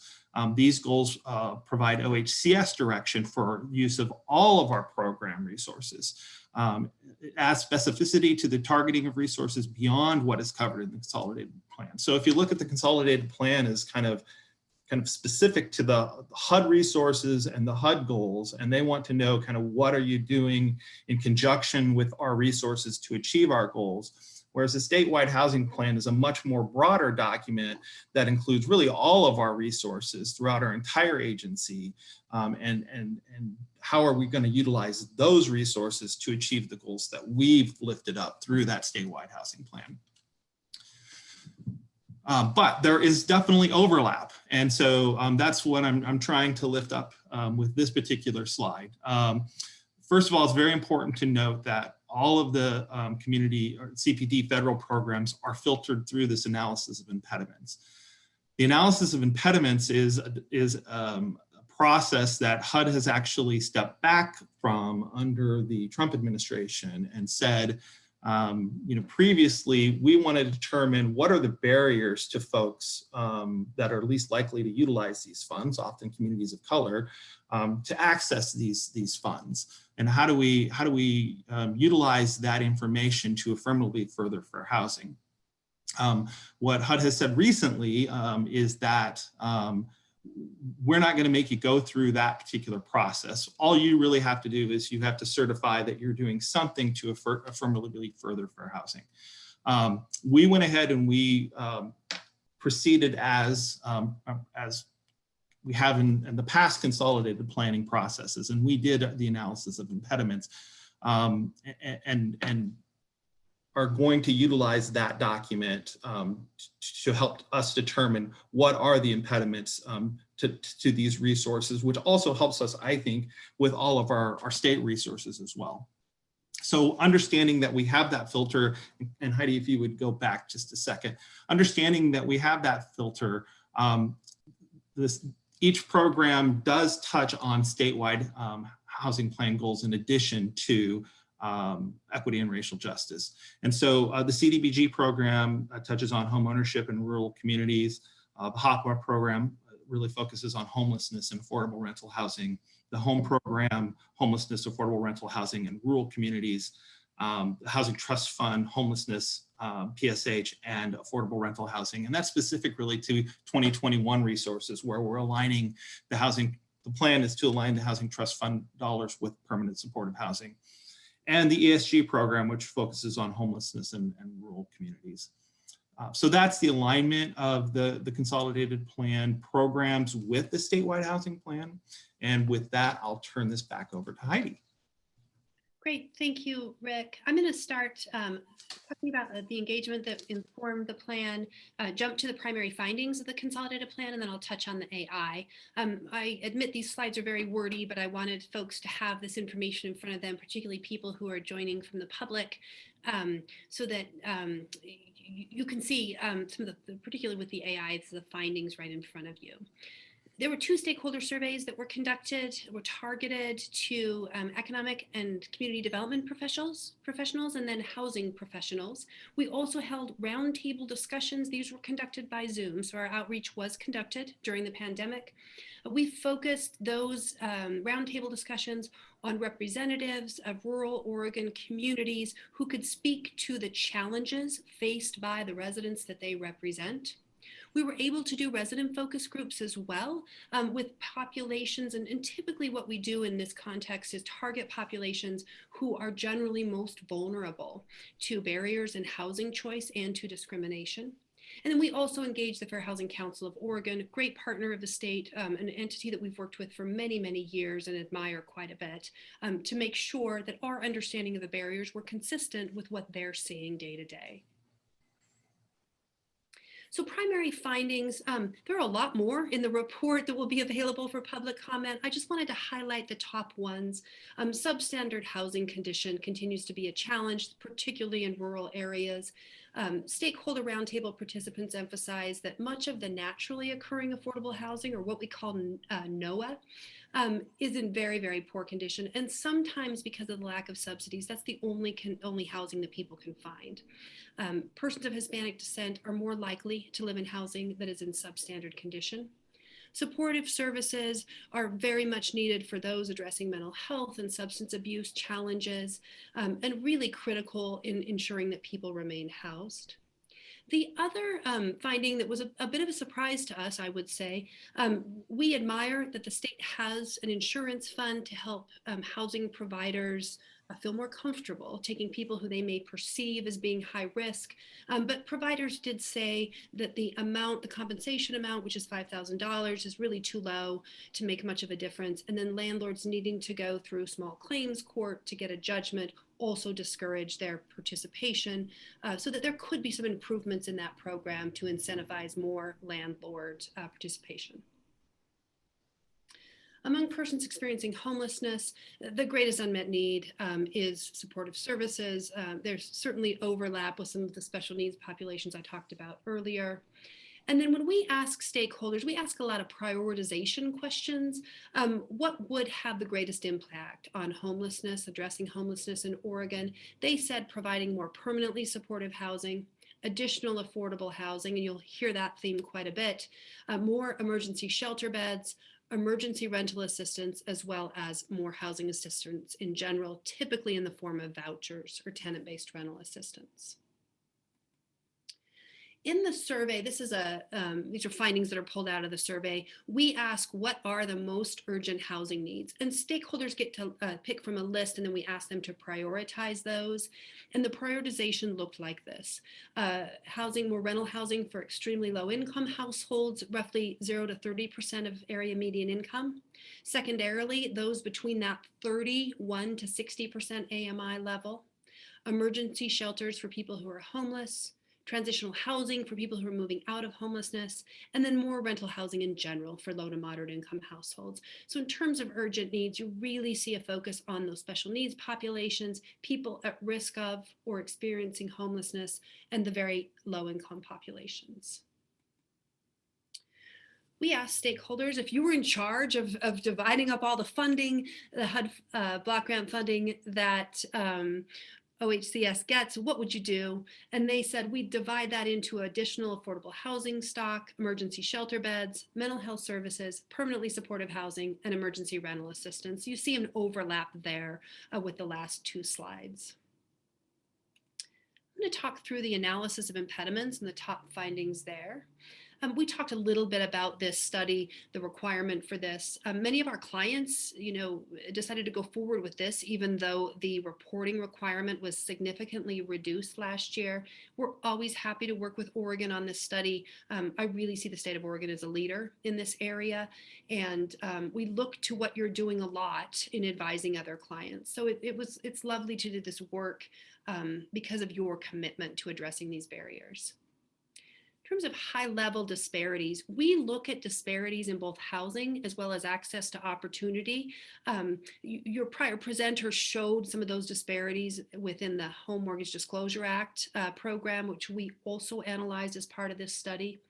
The primary disparities in housing are in the areas of severe cost burden, where Black, African American residents and Native American Hispanic residents are much more likely than non-Hispanic white residents to experience cost burden. We found with overcrowded conditions, this is a bit of an unusual finding, I would say, that Hispanic residents are 5 times more likely to live in overcrowded conditions. We talked a bit about, you all talked a bit about home ownership with the last presentation, and these numbers here show you the disparities in home ownership among people of different races and ethnicities. And then the mortgage loan analysis, we look at mortgage loans for acquisition of properties, for home improvement, as well as refinancing by race, ethnicity, and income. And 1 in 8 mortgage loans are denied statewide, but you see that those proportions are much higher for people of color. In terms of disparities in access to opportunity, we use the word access to opportunity to mean access to those really critical structural opportunities that, or structural assets in a community that are needed for people to access opportunities. So education, employment, transportation. In terms of overall poverty rate, Black African American residents and Hispanics are much more likely to live in poverty. Native American and African American students are more likely not to graduate high school on time, as including Black African American students and Native American students, including people with disabilities, students with disabilities. There's also disparities, as you see here, in the number of students scoring below basic reading requirements. 1 in 3 Oregon adults has a college degree, but that disparity is very significant when we look at it by race and ethnicity. We also did some calculations looking at, for every dollar earned by a college graduate in Oregon, that equates to 55 cents for a worker with less than a high school degree, 62 cents for somebody with a high school diploma or a GED, and 69 cents for somebody with an associate's degree. So when you kind of layer these, you really see the cumulative impact of students of color not being able to access quality educational environments, not being able to obtain a college degree or stay in college, and what that means for lifetime earnings. The other elements that we looked at were, we pull in a lot of reports that have already been done, so a lot of secondary data. We looked at highway crossings that are not ADA accessible, as well as households without an internet or broadband subscription. And I'll walk through these findings relatively quickly. What we do in AI is identify impediments or barriers to housing choice, and then we take that next step and look at who's disproportionately impacted by those. The shortage of rental housing disproportionately impacts people of color, persons with disabilities, and single-parent households because of their lower incomes. We find that there's direct evidence of direct discrimination on the basis of protected class status. This tends to be focused in a protected class of disability, although stakeholders did tell us that people of color tend to underreport when they've experienced discrimination. We've seen a rise in that over the last couple of years, particularly last year when people were really afraid to lose their housing. Tenant screening, sort of the broad application of criminal history, eviction, poor credit, not really looking at the underlying causes of that, has a disproportionate impact on people of color, people with severe and persistent mental illnesses, as well as a history of substance abuse challenges and undocumented residents. Residents with disabilities really struggle to find accessible and affordable units, particularly in rural Oregon. NOAA is often in poor condition, and as we talked earlier, this has a disproportionate impact on Hispanic households, more likely to live in poor condition and overcrowded housing. And then we talked a bit about the state insurance fund, and that people, feel like source of income discrimination still persists, largely because landlords feel like they can ignore that regulation. And this is something that the Fair Housing Council of Oregon works really hard on, but is a challenge to address.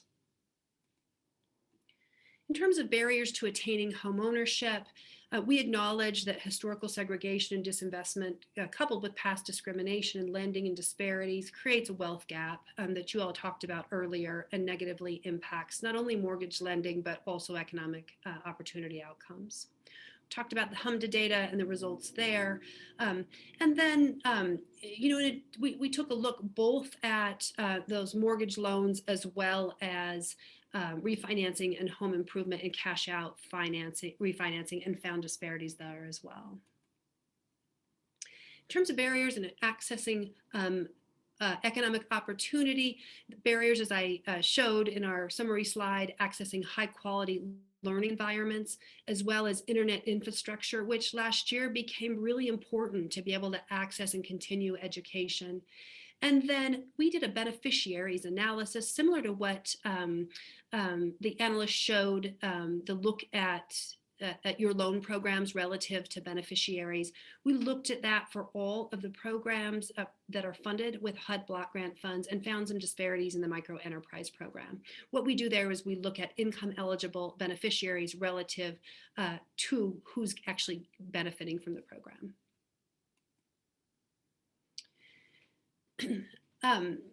We also take a look at findings, legal findings in the last AI.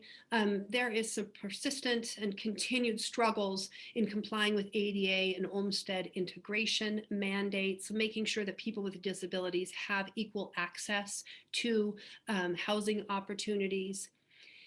And then we also identified lack of access to mental health services, substance abuse, disorder treatment, and other supportive services as harming people of color and people with special needs. Last but not least, when we talk with folks about, do people understand their housing rights? Do they need more education and outreach? Stakeholders feel that there's still a low awareness of housing rights, which really continues despite all of the wonderful education outreach that you're doing. I would argue it would be much worse if you didn't have a partner organization like the Fair Housing Council. Landlords, especially medium and small housing providers, could benefit from fair housing education and training. We see this in just about every area where we work. And then we had identified 5 years ago when we did this study that the state complaint taking organization was a little hard for people to figure out how to navigate the complaint process. That has been improved, but there's still some improvements that need to be made. And with that, I'm going to turn everything back over to Rick for some questions and discussion. Thank you, Heidi. Really want to just say we appreciate our partnership with Root Policy. They've done such a wonderful job, I think, on this document and in really investigating what's happening here in Oregon. So just want to, again, shout them out.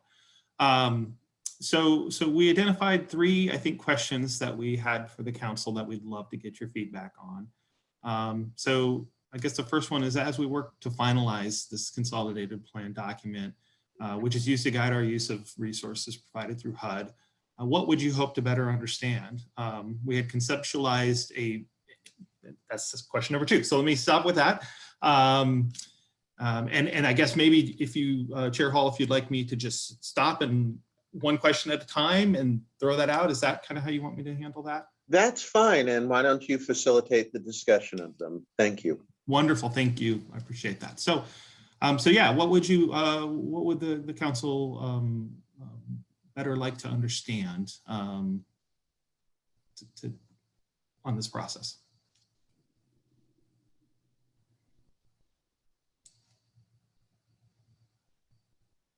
Maybe we did a great job. Okay, I'll jump into question 2. Yes, Anne. Yes. Okay, great. Thanks, Mary. Yeah. You did do a great job, and I appreciate the work that went into this report and the simplicity of the presentation. It was very easy to understand and follow. So thank you, and thanks to consultancy for that work. What I am desperately hoping to better understand is similar to the conversation earlier this morning of, okay, we didn't have the data. Now we have the data. Now we thought about the data and thought about what it might mean to us, and still we have more thinking. I desperately want to understand how this data and what we've learned from this data is going to get translated and manifest into action. So you look at the data points or some of the findings that Heidi shared with us. What action are we planning as a result of having that data, understanding the data, and making that analysis. And that's the missing piece for me at this point. I'll do my best to try to answer that question. And maybe Heidi can back me up. With the analysis of impediments, one of the things that we do is we take a look at that document, and then we try to attack each one of those recommendations. And we do that through a variety of ways. Some of that can be things that we can integrate into the program. Some of that can be things that we set up special contracts with, like with the Fair Housing Council of Oregon. Some of that might require us to push for changes in legislation or regulatory laws or what have you. So it's really a combination of things that we do. And then we report back on those things through something called the Fair Housing Action Plan. And say these are the things that were called out for us through this analysis of impediments, and these are the action items that we've attempted to try to deal with those issues. So it's some things we're able to kind of check off the list. Some things like education are ongoing, and then there's some things that we just kind of incrementally get better and better at, I think, as we go along. So I think this has kind of been the plan, and throughout the consolidated plan history, I think Heidi can attest to the fact that Oregon is doing a really good job. We have a long way to go, but that's generally how we attack those issues. Thanks, Rick. That's actually not what I was speaking to. Oh, I'm sorry. Okay. That's okay. Let me be more clear. Yeah. I absolutely expect and have no issue. I know we're going to be in compliance with what the federal government requires and expects from us. And I don't have any question about that will happen. There is data and data points and analysis in this presentation. And maybe it's too soon, right? Because you've just gotten the information, you're just presenting it to us. So I don't expect you to be able to say it's this, this, and this. And I want to know what we, OHCS and the Housing Stability Council, are going to do specifically to address a number of these data points. And as you say, there's places where we're making good progress, and there's places where this data is quite egregious in terms of what it says about access to resources and opportunities throughout the housing continuum for communities of color, households of color, and organizations of color. That requires of us not sort of incremental, let's try to do better tomorrow.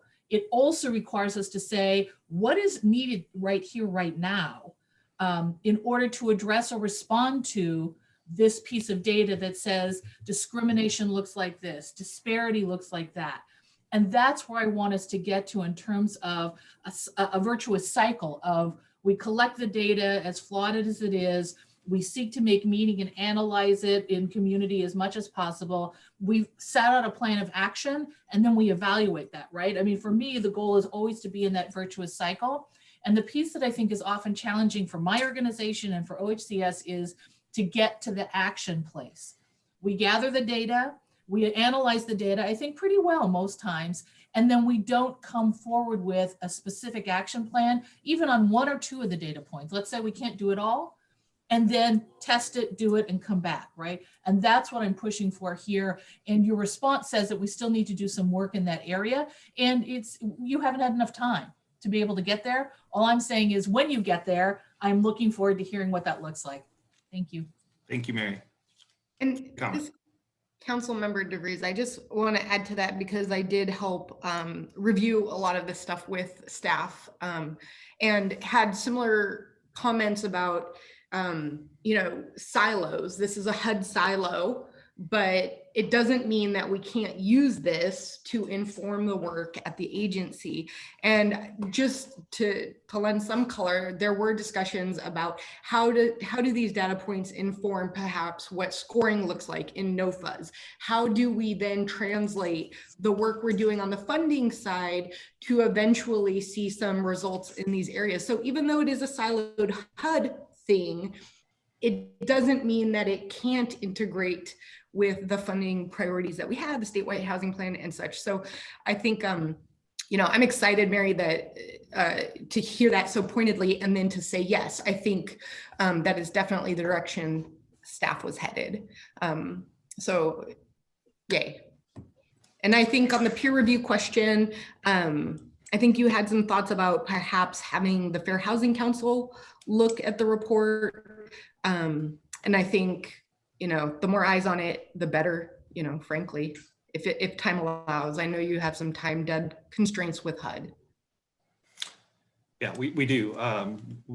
It's coming up quickly. They just released funding. So yeah, I guess, and we don't have to talk about this particular thing, during our time here. Please feel free to email us or whatever. But, we're just kind of looking if council has any thought processes on who should look at this document, who are the important partners that really would be affected by this information, and who would we really like to make sure takes a look at these full documents and provides us feedback. So that was our question number 2. And then I think, Heidi, if you would go to our last question. I talked a little bit about how HUD pulled back on the affirmatively furthering fair housing guidance by implementing the new preserving community and neighborhood choice rule, which essentially reduces the affirmatively furthering fair housing requirements to any action above what is required by statute relating to promoting any of the attributes of fair housing, which I think they conceptualize as like a checkbox type of thing. We've chosen to continue the much more thorough analysis outlined in the HUD analysis of impediments process and look for ways to actually improve upon that, since there really isn't a lot of guidance now. Was this the correct approach, and does the board suggest that we continue down this path as we move into implementation of the consolidated plan and pending changes to the most recent HUD guidance?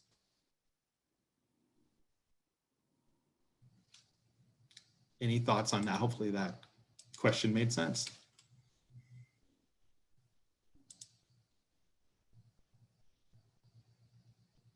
And I might add, I don't know if folks can hear me, but this is Director Salazar. I just might add that, we've been in dialogues with HUD both nationally and in the field office, and they, we did sort of flag that obviously we're in kind of a waiting period with the new administration who has signaled that they want to bring back the more robust affirmatively furthering fair housing approach, but that has not been promulgated yet. So we're in a little bit of a in-between phase. So we're hoping to get a little bit more guidance from our friends at HUD as well. But in the absence of that, we do need to make some decisions about how to proceed.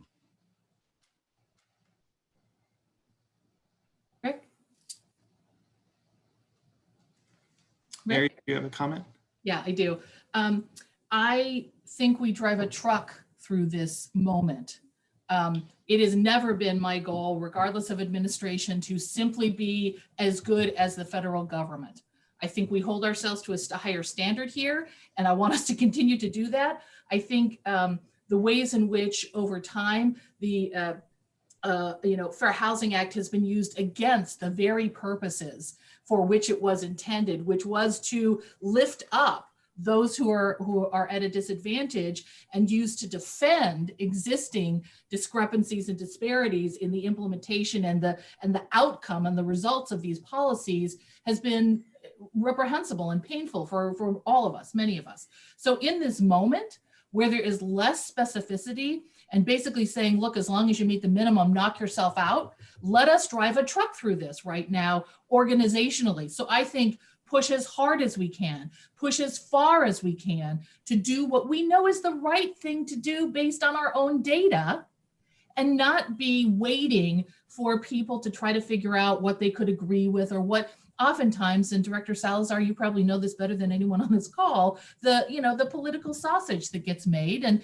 we live with that, and that's a reality. And right now, what's called for is bold action on our part. So I say, absolutely, we go farther, we go as far as we can. And if we have to come back a little afterwards, we can do that. But waiting is surely not going to get us towards the goals that I know we all share. So if you need, any more exhortation to go, go, go, go, here it is.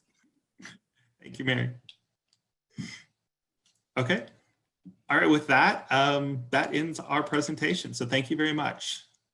Well, thank you, Rick and team. And I think Councilmember Lee stated my feelings quite eloquently, but You know, a line from Dr. King popped into my mind where he said, "We are faced with the fierce urgency of now." So any other comments from council or staff at this point, please?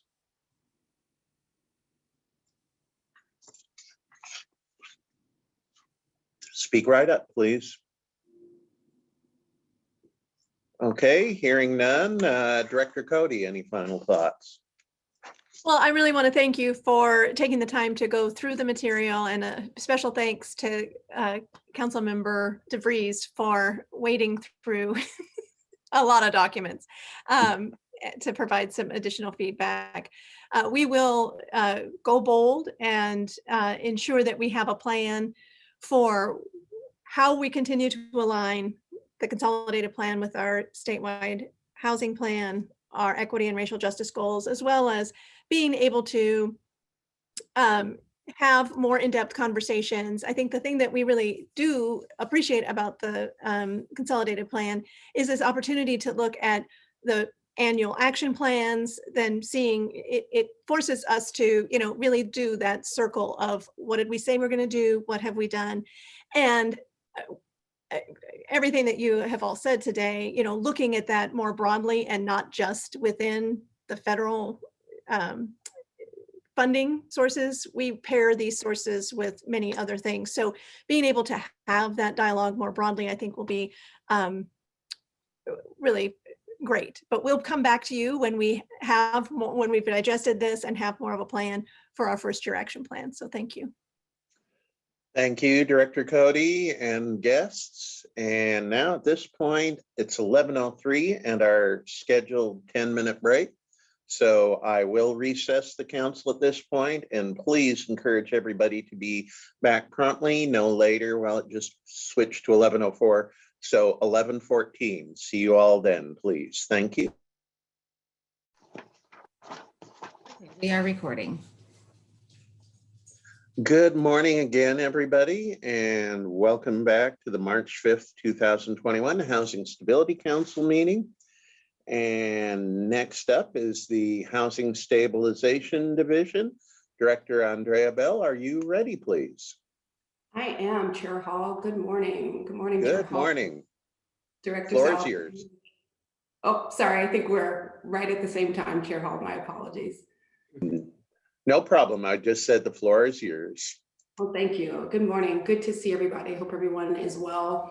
As noted in the council packet, Housing Stabilization, the Homeless Services team is bringing forth 2 items with no voting items, 2 briefings. We will start with the emergency rental assistance. So before I turn it over to Assistant Director Lean, I want to just provide a little bit of context and a little bit of a refresher related to this program. So this is emergency rental assistance, U.S. Treasury allocation for emergency rental assistance, as well as utilities. So OHCS's allocation totals $204 million. So I just want to elevate that for the council, that the scale of enormity associated with this program is certainly unmatched to anything that we've administered in these past months, all of the new COVID funding that we got, and then just historically. So I just want to elevate that. I also want to call out that you'll hear some updates around some notable progress that the team has made, and also updates that we have received from Treasury. And even though this is certainly a rather rigid and specific and directed form of funding, there's also a lot of opportunity to really apply some of the feedback that we've gotten from community over these past months, and then also just our continued effort to really want to continue to improve. So you'll hear things around incorporating tenant voice. That was just an area body of work that we just did not have intentionality on during CRF. So this go round, this will be different. We are intentionally creating opportunities to really hear directly from tenants to really help drive that program design. Also around administrative efficiency, again, because of the scale of funding and recognizing that this rental assistance program is operating. We've heard earlier from the landlord compensation program. We also have another state-funded rental assistance program.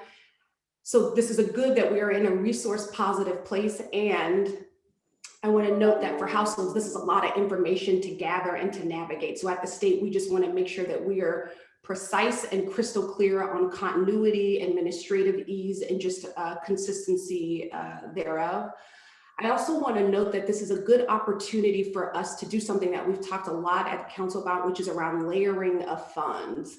So within this new Treasury guidance, it does note that there's an opportunity to provide internet assistance. So we've talked a lot about the digital divide. This is not a new thing. This is not a new reality and barrier.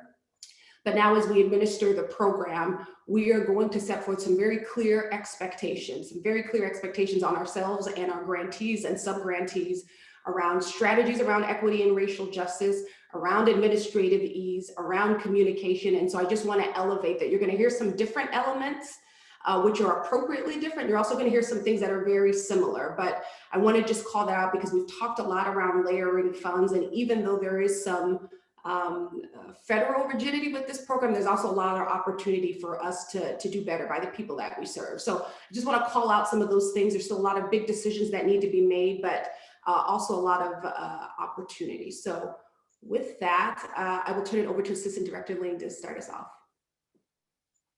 Thank you, Director Bell and Chair Hall, Executive Director Salazar, members of the committee. For the record, my name is Laura Lean. I'm an Assistant Director for Homeless Services here at OHCS. And you have seen us come and talk to you about the ERA program several times to date. So I am going to breeze through some of the slides, but I'm hoping, yes, our trusted other Assistant Director for Homeless Services, Mike, is running the show today. So let me.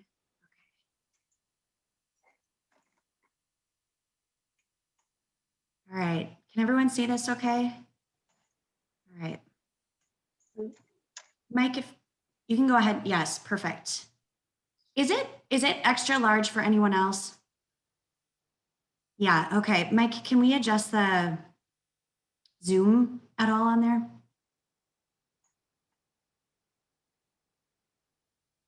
There we go. Is this good for everyone now?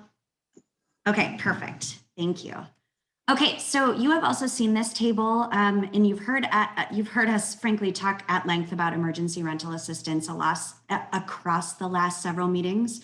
But we just wanted to clarify once again that there are several rental assistance programs on the ground right now that OHCS is administering, and all in OHCS is administering approximately $420 million of rental assistance in 2021, or that is continuing in 2021.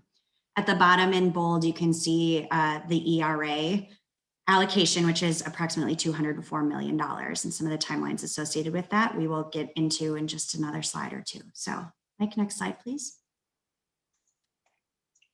Okay, so what is the Emergency Rental Assistance, or ERA program? It made available federally $25 billion to assist households that are unable to pay rent and utilities due to COVID-19 and the impacts of COVID-19 on both housing stability, unemployment.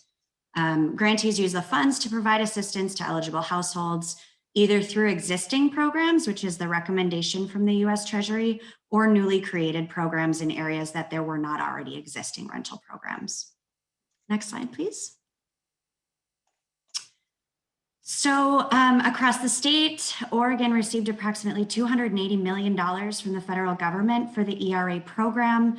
Portland, the metro area counties like Washington and Clackamas, Lane and Marion all received direct allocations in addition to the $204 million that OHCS received at the state level.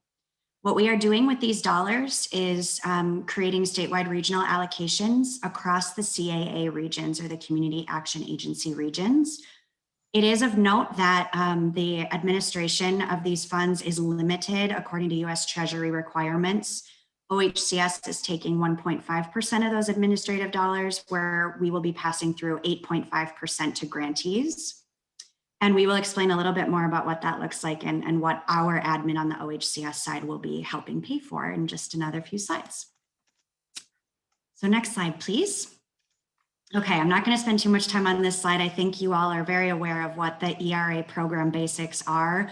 But basically the program can pay for, or is prioritizing, rental arrears and then forward payments and utility assistance. So at OHCS, we are really prioritizing the goal of eviction prevention. And a lot of that, we understand the prioritization needs to happen at lower area median income levels. 50% or below, and including days unemployed of our households across the state that are in need of rental assistance. We are shifting that narrative from unemployment benefits to days unemployed to ensure that we are also capturing any of our households that may be undocumented and still in need of rental or utility assistance. And again, I mentioned the administrative costs in the previous slide, but we do have a hard cap on those admin costs at 10%, which means 90% of those funds of the $204 million need to be spent for direct client payments. Next slide, please. Okay, and the program does run through the end of this calendar year, or 12/31/21, but we do have a possibility of a 3-month extension. And the kicker there is the 65% expenditure requirement by the end of September of this year. So pending that we ensure that we are 65% spent at the end of September, we are able to continue into the end of December and possibly beyond.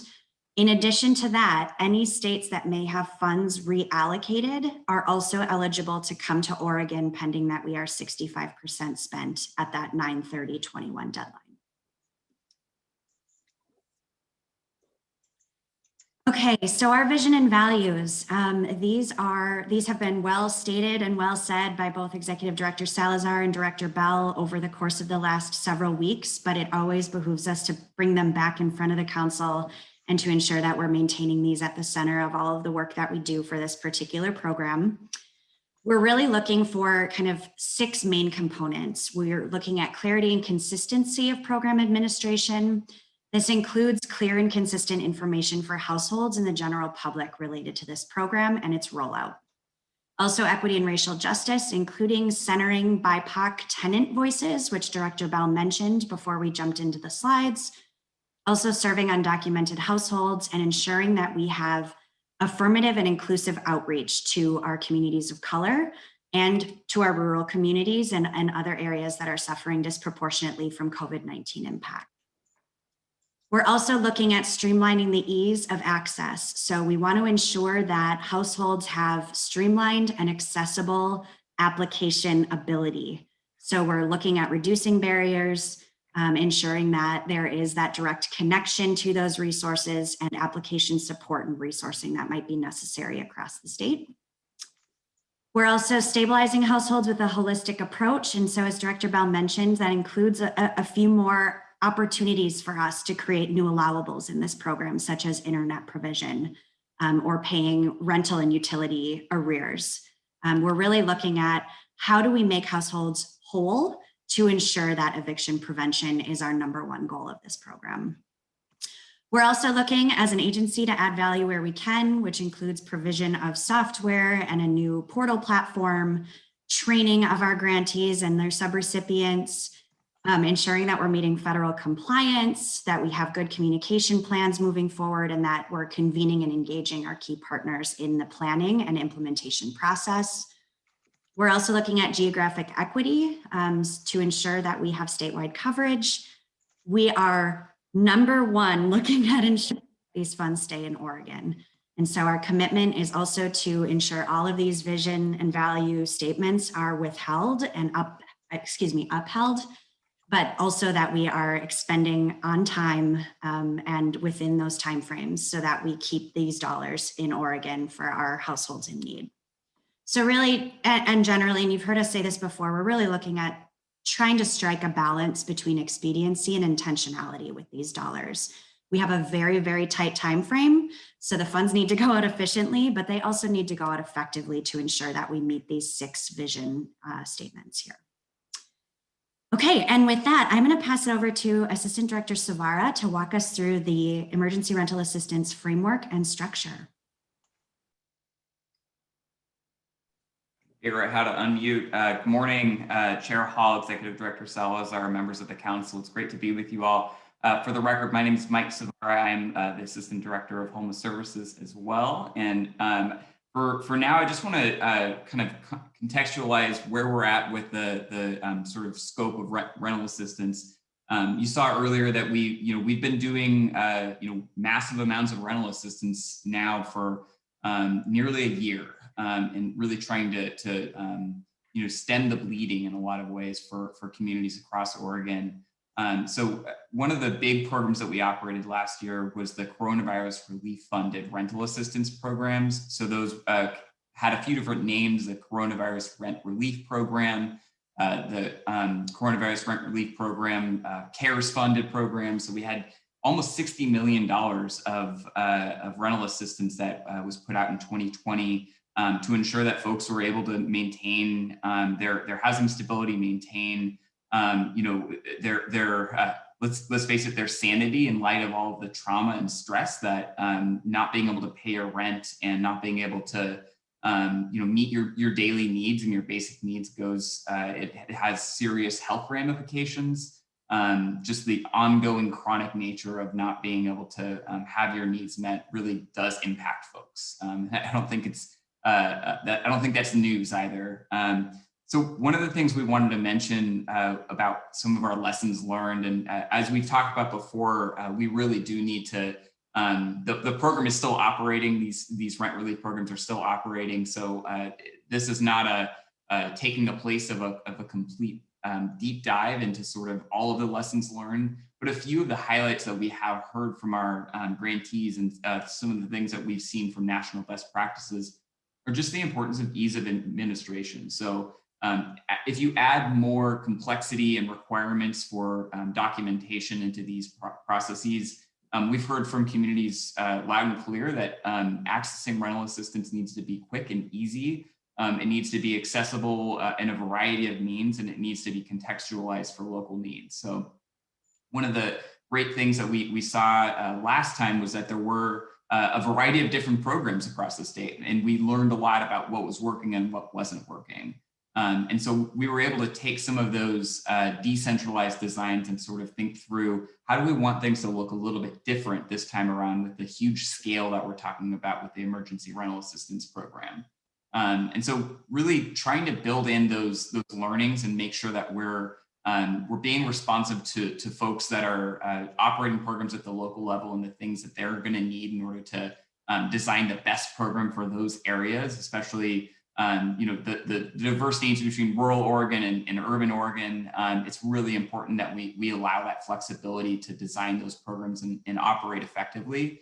And we want to make sure that we're designing a system that's able to be accessible and understood all across the state, so that folks aren't having to compete for information, having to compete for access to that information.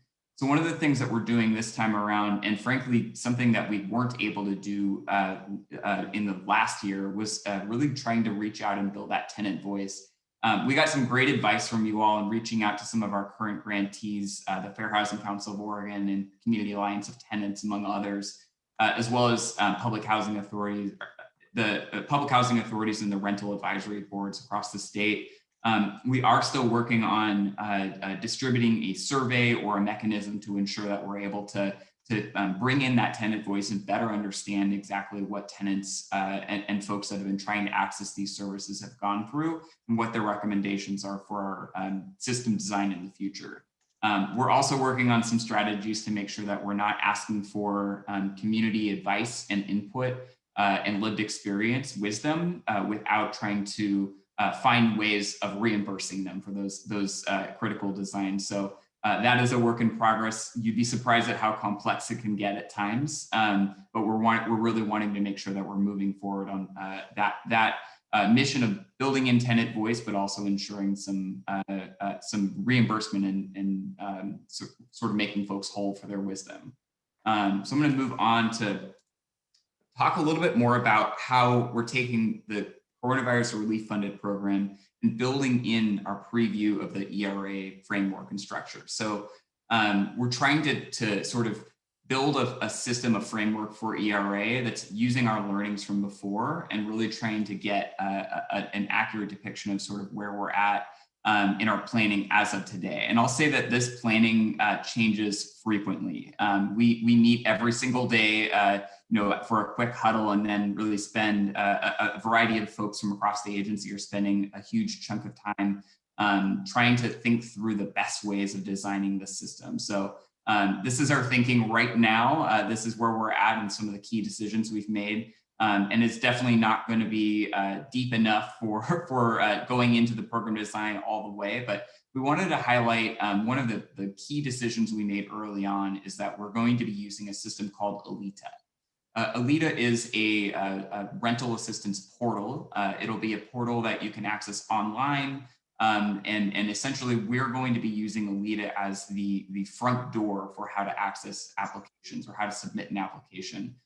This will be for tenants as well as for folks that who are working with community-based organizations and want to be able to have support tenants in accessing these dollars. So it's really a one-stop shop. You can upload documentation. You can take a picture with your smartphone and upload the relevant information that you need to. It also allows us to prioritize applications, which is not something we've leaned heavily on, but we've seen in both the Treasury guidance that there is an imperative and a clear expectation that we're going to be prioritizing 50% area median income folks and below, as well as numbers of days unemployed. And so that is an imperative from Treasury that we are going to be building into our Alita system so that the need to target these dollars, because we know, to our earlier conversation, these dollars are not going to be enough. And there's going to have to be difficult decisions made about who's going to receive assistance and who's not. And so really being able to prioritize around the greatest risk factors is going to be a key part of how we're going to use the power of this Alita system to build us forward.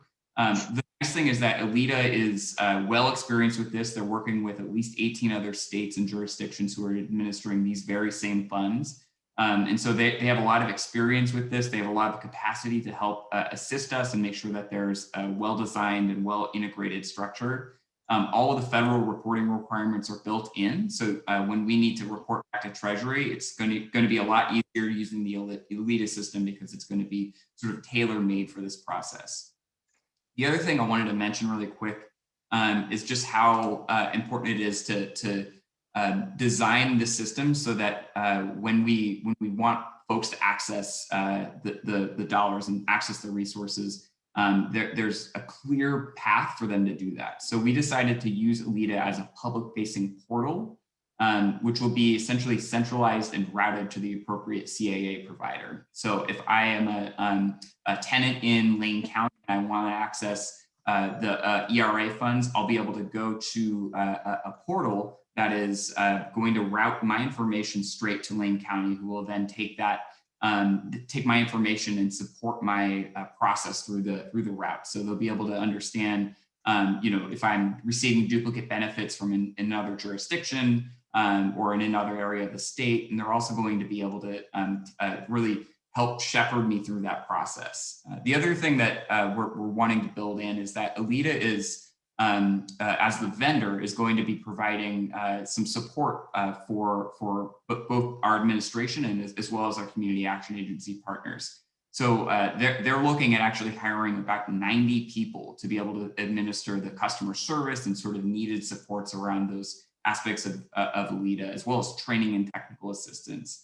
So I'll talk about that in a little bit here, but it's really important that we're not overburdening our community action agencies who are going to be at the front line, and as well as our community-based partners that are going to be partnering with community action agencies. They're going to be at the front line dealing with the human suffering of folks that are in need of a variety of services. And we want to alleviate the technical burdens of trying to manage a somewhat sort of new system with Alita by pushing that sort of technical burden onto the folks that made the system, onto Alita itself. So we're really excited to partner with Alita on this and excited to see how the sort of routing and mechanisms are going to work. There's a lot of building to do, but we're in good hands with Alita, and we're really confident that the system is going to work well for Oregon and for folks across the state.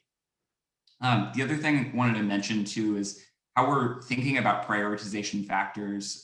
We want to make sure that as applications are coming in, as well as in our formula for distributing the funds, we built in prioritization factors that look at who's most impacted by COVID, as well as the housing stability. So it is not a first come, first served program in the traditional sense. So really wanting to make sure that folks who are potentially most at risk of losing their housing or most at risk of really poor outcomes from COVID are being prioritized in those factors. And we're happy to talk a little bit more later on about some of those factors we're considering, but it is very much a work in progress. One other thing I mentioned before is just like how important it is going to early on train and support the entire community with understanding this system. So training our community action agency partners, training the partners that they're going to be working with at the local level, training folks who are just wanting to help their constituents, their tenants, their folks access these dollars is going to be so critical. And so partnering with ALEDA to really provide some of that testing and training and demoing is going to be so important in the coming weeks and months to make sure that everyone feels comfortable sort of dealing with that new system. We know new and a technology platform can be tricky, it can be tough. And we're also wanting to make sure that ALEDA, while it is the one way in, it isn't the only way you walk through the door, if that makes sense. So if a community action agency, for instance, wanted to use a paper application, they could provide a paper application to that tenant and then work with their team to upload that into the system. So we want to make sure that that digital divide isn't a barrier for folks to be able to access these resources. I think another important piece here is just that the FAQs and the guidance from Treasury are forthcoming. Even as recently as February 22nd, we received another FAQ that was really helpful in sort of outlining the new administration's sort of thinking on this program. So we saw things in that Treasury guidance that really changed some of the approach that we've been taking. So for instance, self-attestation for COVID impact was clearly allowed in the new FAQ guidance, whereas before it was not. As well as really looking to make sure that we're understanding new guidance as it comes out as it relates to direct and indirect costs. The other thing I wanted to mention on this slide here is that we understand that the admin costs for this program and for such a huge scale of a program are really insufficient. We've heard that from so many community-based organizations that if we don't provide adequate support on the admin side, they simply cannot do their jobs, and they're going to be, stomaching the load for the state in a lot of ways. And we do not want to shift that burden onto the community-based organizations that are going to be delivering this work and sitting side by side with tenants in their sort of most critical hour of need. We want to make sure that we're being strategic about resources we have available to us to make sure that we can supplement or augment those indirect costs and those direct costs as well. So we're working actively on sort of some strategies to make sure that if we can find other opportunities to sort of supplement or augment the direct costs that ERA allows, that we can absolutely take those on. And the other piece is that we still don't have actual guidance from the US Treasury. We have FAQs and we have the statutory language.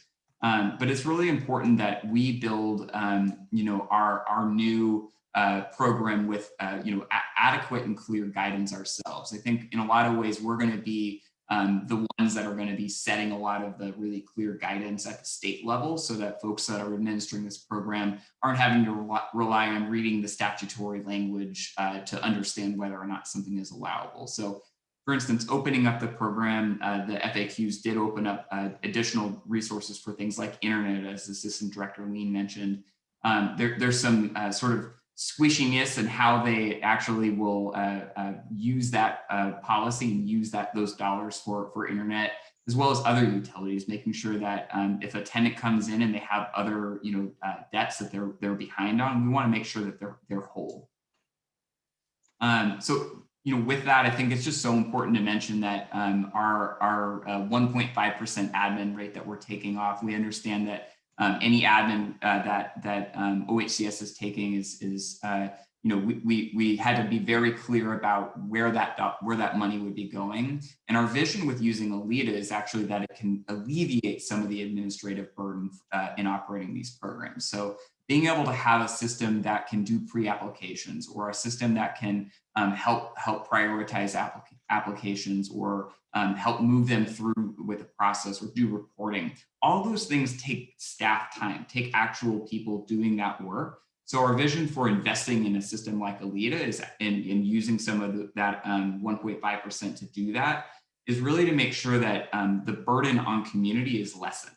So I think that's a tension that we're kind of sitting in and making sure that as we build a system like Alida, we're trying to use that to make it more efficient and effective for communities so that they can do what they're really good at, connecting with tenants, understanding the needs in their communities, and helping process those applications and move through the system. So we're really committed to considering and evaluating those other sources of dollars for our partners. We want to make sure that necessary indirect costs are covered and that communities aren't having to stomach those costs alone. So definitely more to come on options and opportunities we have on the table for that. With that, I'm going to hand it over to Mr. Kenny to talk a little bit more about the recent RFI that we did. Thank you, Assistant Director Savara, Chair Hall, Director Salazar, members of the council. My name is Sam Kenny, and I'm the policy analyst for the Homeless Services section. So very nice to see you all again. So this morning so far, you've heard from Assistant Directors Lean and Savara on the background, some of the program details, our goals, some lesson learned from CRF, as well as a preview of the ERA program guidance and structure. So I'm going to take a few minutes to discuss a key element that has informed our thinking and will also be critical to success. You've got mail, one thing from Progressive and one thing from Farmers Insurance. I think maybe someone might need to mute. Thanks. So just to recap, so in February, we released a request for information, an RFI, to gain insight and information from providers on different levels of interest and capacity to administer this federal resource. So ultimately, it was to guide our understanding about the best route to efficiently and expeditiously allocate these funds. So first off, I just want to thank everyone who took the time and the energy to apply. It's really incredible to see the level of dedication across the state continue to administer resources and meet the needs of communities, even as workloads have continued to increase, even as the pandemic continues. So thank you to everyone who applied and for reaching out. In brief summary about the responses we received, there was over 40 responses in total. All community action agencies responded, ensuring a full geographic coverage across the states. So this is, of course, very high on our list of priorities. So we're very thankful for that. Additionally, approximately 12 to 14 community service, community-based organizations applied and culturally specific organizations. And most of these organizations are based in the metro region. And these organizations are kind of spread throughout and very much have deep community connections. So I'll talk in a few minutes about how that will be critical to overall successful implementation. A few other non-CAA or culturally specific organizations applied as well. These are housing authorities and cities, as well as other community-based service providers. And they really all bring an important perspective and role in their community. And this really came through in the RFI responses about the level of information and perspective that they bring towards thinking about allocating emergency rental assistance. So again, we really appreciated the robust response. And to be honest, it really affirms what we have seen many times, is that communities have many service providers within them willing and able to support the housing stabilization services for tenants across the state. So very pleased to see that. So what does this mean in terms of allocation structure?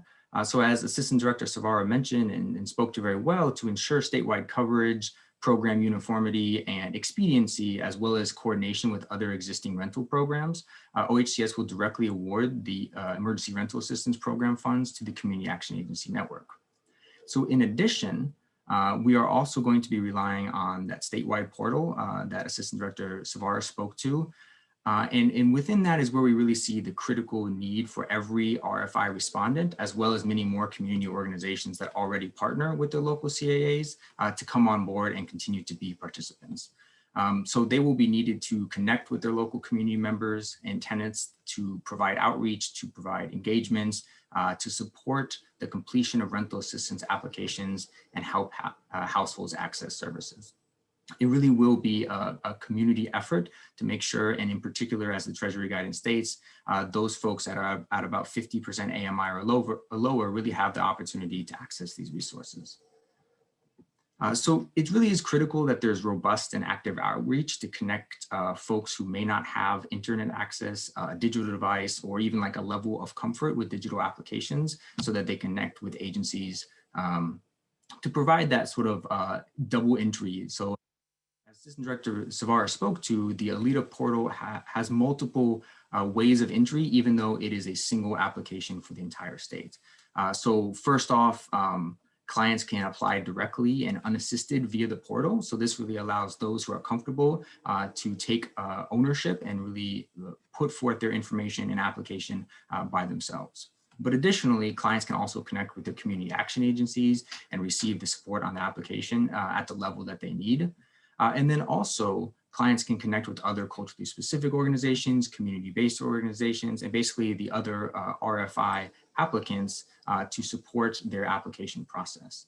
And so this really is one of the largest benefits of the single application, is spreading out some of those administrative and entry duties to make sure that as folks need, they can go through the correct door to connect them with the Alita portal. So as we continue our work with the software vendor, as we learn more about program guidance and the organizations and finalize the application process, we will definitely reach back out to the RFI respondents as well as other interested organizations to provide information, to facilitate education and training, and make sure that everyone is prepared that when this is stood up, finally, that the community has the opportunity to connect with constituents at varying degrees of comfort around a digital application. So that's a little bit of an overview on the RFI and the structure and sort of how we will continue to incorporate that information moving forward. So with that, I think I'm going to turn it back over to Assistant Director Lean to walk us through some next steps. Okay, thank you. And I know we're really short on time, so I'm going to try to breeze through this, but also due to time constraints of the ERA program, frankly, and our goal of balancing intentionality with expediency, we are leaning on our existing procurement and grant agreement processes to move this program efficiently and effectively through our internal processes, but we will be outlining expectations and overall requirements for program administration a little bit differently than in the past. So as the ERA program is an extension of our ongoing COVID response efforts, we are very acutely aware of the equity and racial justice impacts on our communities of color who are disproportionately affected by both the pandemic and housing instability across the state.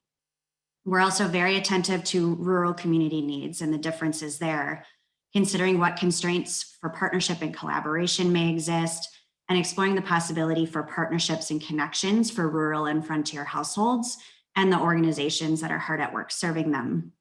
So as both Mr. Kenny and Assistant Director Savara had mentioned, the RFI brought in a number of amazing partnership possibilities from parties not only interested, but also capable of delivering these services effectively and efficiently. Many of those interested parties are also culturally specific or do provide culturally responsive services, and others serve particular populations of households that are also experiencing impacts of these dual crises in a really real way. So in an account of structuring our program framework around a CAA-led approach, we are interested in taking a very careful and intentional approach to community planning.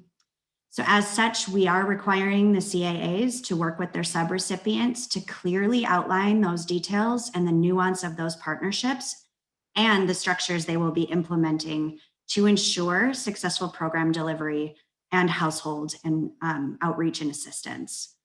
So this will provide the CAAs the opportunity to work with previous partners, but will also bring some of the new RFI respondents into the fold and into that conversation. It will also provide us at OHCS some oversight into that planning process to ensure that the goals of the ERA program and the vision and values that we outlined earlier are considered and implemented appropriately. These ERA community plans will essentially require program activities and budgets as they usually are required, but will also ask for very clear and detailed plans on eligibility, prioritization criteria, outreach and marketing approaches, and collaborative partnerships between the CAAs and those local organizations that may become subrecipients of those community action agency partners. In addition, our normal process is to review those and approve them and then provide the dollars. A group of OHCS staff collectively across the agency will be reviewing these community plans this go around and ensuring that there is a continuous feedback loop that has a direct engagement with the CAAs and those subrecipients. It is really expected from OHCS to ensure that these partnerships employ any necessary strategies and best practices for the rollout of this particular program. Another added benefit of the ALITA system is the data and outcomes piece. So that data and outcomes element not only includes equity and racial justice implications, but we're also going to be looking to follow a very intentional approach with our data and reporting this go around. It's not only intended to meet federal requirements, but also to meet our goals of centering ERJ in our work and ensuring that our communities of color and those most disproportionately impacted by COVID are served well. So we will be regularly and intentionally looking at data from ALITA to better understand how those prioritization factors and weights are impacting who is being served and how those households are being served, whether our AMI structure and prioritization is efficient and effective, and to further probe into any outsized impacts on particular communities that are across the state are experiencing housing instability. And because the state will be able to immediately see all of that back-end data in real time from the ALITA platform, we will use this data to better inform what we are going to implement this time around monthly check-ins with our community action agencies and their subrecipient partners. And this will just really help us build a more robust collaborative structure to solidify those partnerships, and then also to take any corrective action or employment of differing strategies to ensure that this ERA program reaches those most in need and meets the timeline criteria of our expenditure requirements. Next slide, please. So just very quickly, ongoing engagements. We just started setting up recurring meetings with CAPO leadership, and that will include CAA directors and other staff. Those meetings will also be extended to any subrecipients or interested parties in the ERA program within those regions that have multiple providers that showed interest. We are, as Mr. Kenny said, and I think Assistant Director Savara also said, we are meeting daily. This is certainly a marathon, and so we meet every morning at 8 a.m. sharp across the agency to ensure that procurement, DOJ, finance and accounting, IT, HR, all of our sections are on point and ready to roll with this program. And we are meeting with all of you again next week as a subcommittee of the Housing Stability Council to bring you more details on the ERA program and also to get some of your feedback and make sure we're answering some of your questions. We're also setting up regular meetings with the ALITA development team, and we are working with them currently on setting up a test demo site to ensure that our partners are also able to jump into the system, play around with it, and that helps us kind of answer any outstanding questions before the program goes live. And just so you all know, we do have an ERA program webpage on our OHCS website, and that's that link there. So we did have a series of questions that we were going to ask, but in the interest of time, Chair Hall, I'm going to respectfully ask that maybe we send these questions or we send this prompt out to the subcommittee and request that we get some feedback on anything that might be desired to be covered in that meeting next Wednesday with the subcommittee group. I'm fine with that if everybody else is. So I have a question. Do I have time for a question? Sure. I had a question about the RFI. I heard two things. I heard that every community action agency in the state applied, and then I heard that there were groups in the metro area applied. And so I want to clarify, does that mean that there will be organizations that are already in the entitlement areas receiving an additional allotment from the states? I see yes from, okay. That's what I just wanted to clarify. Thank you.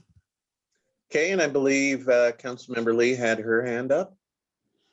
Thank you, Chair Hall. I'll make this quick and save the rest of my questions for the subcommittee meeting. I just want to go on the record with raising this issue, and I am completely confident that you've looked at this, so I don't need a response. And oftentimes these tools and the algorithms used to build these tools have baked in bias for racial equity and justice, and at the best, at least don't meet our commitment and the level of expectation we have. And so I looked at the Alida website. I don't see much there, nothing there that speaks to that, and want to know that I know it's your priority and the priority of your team.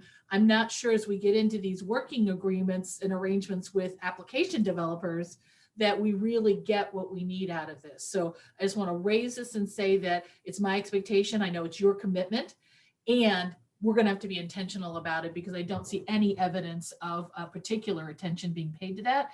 And oftentimes it's, we're halfway down the pike before we realize, oh, there was an unintended consequence to this algorithm because we didn't take into account racial justice or equity issues on a variety of dimensions, whether it's geographic or gender or anywhere else. So just wanted to put that into the record, and I look forward to our meeting next week. Thank you. Thank you, Councilmember Lee. Before we move to the director's report, anything else? Chair Hall, can I just make I don't know if it's a question or a comment. Sure. I just wanted to address the fact that indirect costs are prohibited in this funding stream. And I know we'll continue to talk about that, and Mike talked about that a little bit and talking about some solutions. But the thing that really bothers me the most is that I get the feeling that people in power don't understand what indirect costs mean, and that potentially they think those are fluff costs, those are additional admin, and they're not real costs. And I just want us to kind of appreciate the fact that indirect costs are actual costs that pay for the cost of our organization. They're real costs, and they are required by federal guidance to be paid. So it's not fluff money, it's not additional administration that isn't being used. And I think we need to do a better job, and I'm not exactly sure how we do that, but we need to do a better job of informing the folks that are making decisions about what those costs are, because I think there must be some confusion about what an indirect cost is versus an administrative cost or some other cost. And that's a real issue. I mean, when we have 8.5% administrative cost, I understand that 90% goes to direct client costs. And we're supposed to administer a program based on that and figure out how to pay our indirect costs, which are, again, real costs. Those are real issues for us.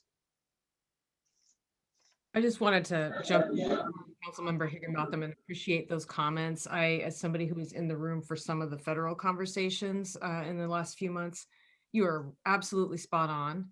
And if we need to do some work as a department or as a council, if you all wanted to draft a letter for US Treasury or for our congressional delegation, just to try to unpack this, and we could be part of that education. I think that folks are removed enough from the work that they're not getting that. Yeah. Thank you. Anyone else? If not, I'm going to move on to the director's.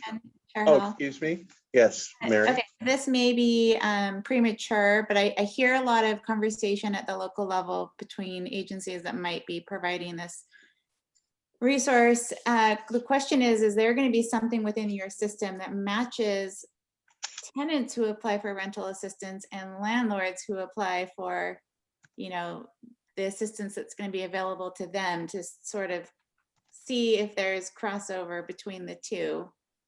And then the second question is, at least locally, a lot of hotel owners signed makeshift temporary lease agreements with tenants in order to be able to receive, people who needed that as a short-term solution. And now they're all being told they can't evict these clients who in some cases are also now out of funds to pay. And I'm just wondering if hotel owners will be eligible on the landlord side, or if the tenants would be eligible on the tenant side. I know it's a little bit complicated and mixed, but I they're can. kind of like swirling around locally, and I don't know who to ask or. I would love to connect on that issue some more, council member. I know that our state funds up to this point have all allowed for, if you're paying a tenant, have all allowed for hotel motel costs. So if I'm living in a hotel long term, perfectly acceptable to use rental assistance. I don't know that there's a specific restriction on these federal funds for doing that. We'll have to look into that to make sure, but it's definitely been, we're quite aware that that's very normal for folks in some parts of the state to live in a hotel or motel for a long period of time for a variety of restrictions due to affordable housing, limits and all of those things. So yeah, we'll look into it for the ERA program, but I do know like the STAR funds and CDRP have allowed that hotel motel costs for folks.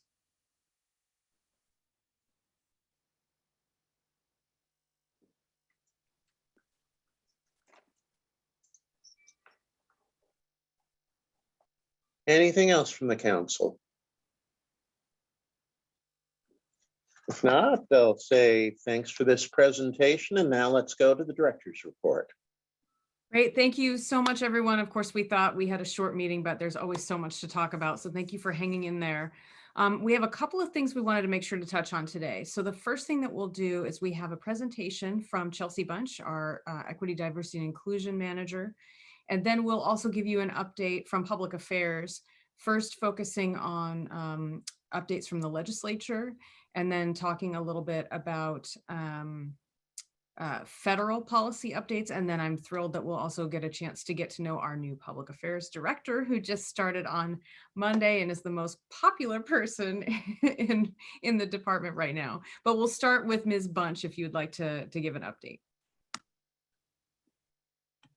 Yes, good. It's not morning anymore. Good afternoon, y'all. Let me just get my screen together here, and then we will jump right on in. Can everyone see the presentation okay? Okay, it's always a little weird when I have multiple screens going here, so just bear with me. All right. All right, so good afternoon, Chair Hall, council members, and Director Salazar. I'm really excited to be here with you all this afternoon, I should say. My name is Chelsea Bunch. I use she, her, hers pronouns, and I'm the interim Equity, Diversity, Inclusion Officer here at OHCS. Wanted to just take a little bit of time today. It's been, I think, some months since we've done kind of a report out and a little bit of a briefing on what's been going on internally around our equity, diversity, and inclusion and our equity and racial justice work. So I wanted to be sure we give you a little bit of an update. And this really is a follow-up to, I believe, what our former equity, diversity, inclusion officer, Tricia Tillman, shared back in July. There's a ton of really great things happening. I just wanted to also take a moment to say that it's really cool to come behind our staff and my colleagues who continue to share all of the amazing work happening within program and within the divisions. I think what I'm going to share with you today is really around agency structure to support our equity and racial justice work. But certainly the work that we're doing is much broader than that. And I think you all have a chance to kind of hear that as each staff member comes and talks about how they're centering equity and racial justice in program development, policy development, and even how we navigate it amid kind of tricky requirements that we don't always get to control. So just wanted to also share some appreciation for our staff. You all have a memo within the packet that outlines what I will share in this brief presentation, but obviously I'm more than happy to have any additional conversations with you all as we continue to move this work forward. Okay, so now I need to make sure this is going to work right here. Okay, here we go. So back in July, I think Tricia shared a really cool, at least I thought it was really cool potential structure that we were considering that really helped support our agency work around centering equity and racial justice. I think you all know that equity and racial justice is both a foundational principle within our statewide housing plan, but it is also a policy priority. And I think since July, we've really continued to lay the foundation and really create a structure that allows us to lean into centering equity and racial justice, which really does lead to agency transformation, which I believe we're really trying to get to. So back in August, we actually closed I wouldn't say that we closed, we transitioned from a really important chapter in our diversity, equity, and inclusion work as the first kind of iteration of our Diversity, Equity, and Inclusion Council sunsetted. There was a ton to celebrate at that time. Back then, staff had been really actively working on building internal capacity, and that included participation in the GARE leadership cohort. So I had the privilege and the honor, along with about 13 of my other colleagues, had a chance to participate in the GARE leadership cohort. And I just want to note here that this was also in conjunction, there was staff from the governor's office who were a part of that, and other jurisdictions across the state of Oregon. So it was a really great learning opportunity, and I think kind of a dipping of our toe into what our kind of path forward would be. At the same time, we had a data equity work group that was stood up to really look at biases in our data collection, kind of getting an understanding of what our current systems allow us to do and not to do with in regards to disaggregation of race and ethnicity data, among other things. And then we also had a team of staff that were really diligently focused on training, staff training. So how do we get a baseline understanding of what we're talking about when we say we want to center equity and racial justice? And that team was called Team C.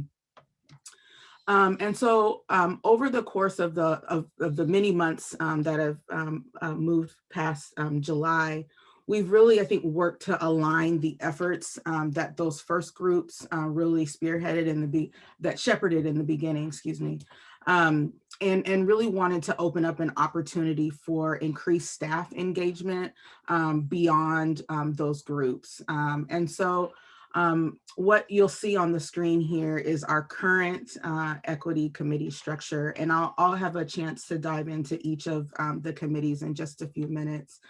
But these efforts were really stood up in order to create some space for new staff to join in and to ensure that we really have an internal structure in place to support our equity and racial justice work across the agency. So we did work with the former DEI Council, including the Data Equity Work Group and Team C, to develop a new set of charters for the newly formed Equity Committee. And this graph, this chart really visualizes that. Oh, hang on here, I'm going too fast. So let me get back to where I was at. So I just wanted to kind of bring kind of a special shout out to the co-chairs that you see. There's a few names listed here for our diversity inclusion best practices, our co-chairs Jacqueline Boudreau and Laura De Leon. For our Peggy, and I'll spell this out in a bit, our Professional Equity Growth and Empowerment Committee is co-chaired by Julia McKenna and Angie Martinez. Our Equity Lab is co-chaired by Carly De La Barre and Mariah Acton, and our Data Equity Work Group is co-chaired by Elise Cordell Kennedy and Liana Webb. And they are the co-chairs, but they also are shepherding the work of the full committee. So there's a ton of staff across the agency that are participating in these individual committees. And then above, Director Salazar and I have the privilege of co-chairing the Equity Council, which is comprised of all of the executive team, which is really, really important to make sure that this work is really truly supported and aligned across the agency, as well as the co-chairs for each of the committees. And then that the Equity Council also doesn't necessarily have full participation of the full committee members because the co-chairs are really doing that representative work, but we do ensure that committee members are able to actually see what's going on and see the decision-making that's happening out of the Equity Council. And so this structure really supports our ability to take kind of what we feel is like a multi-pronged approach that includes building staff capacity, support for analyzing programs and policy with a racial justice framework, as well as shifting agency culture and behavioral change.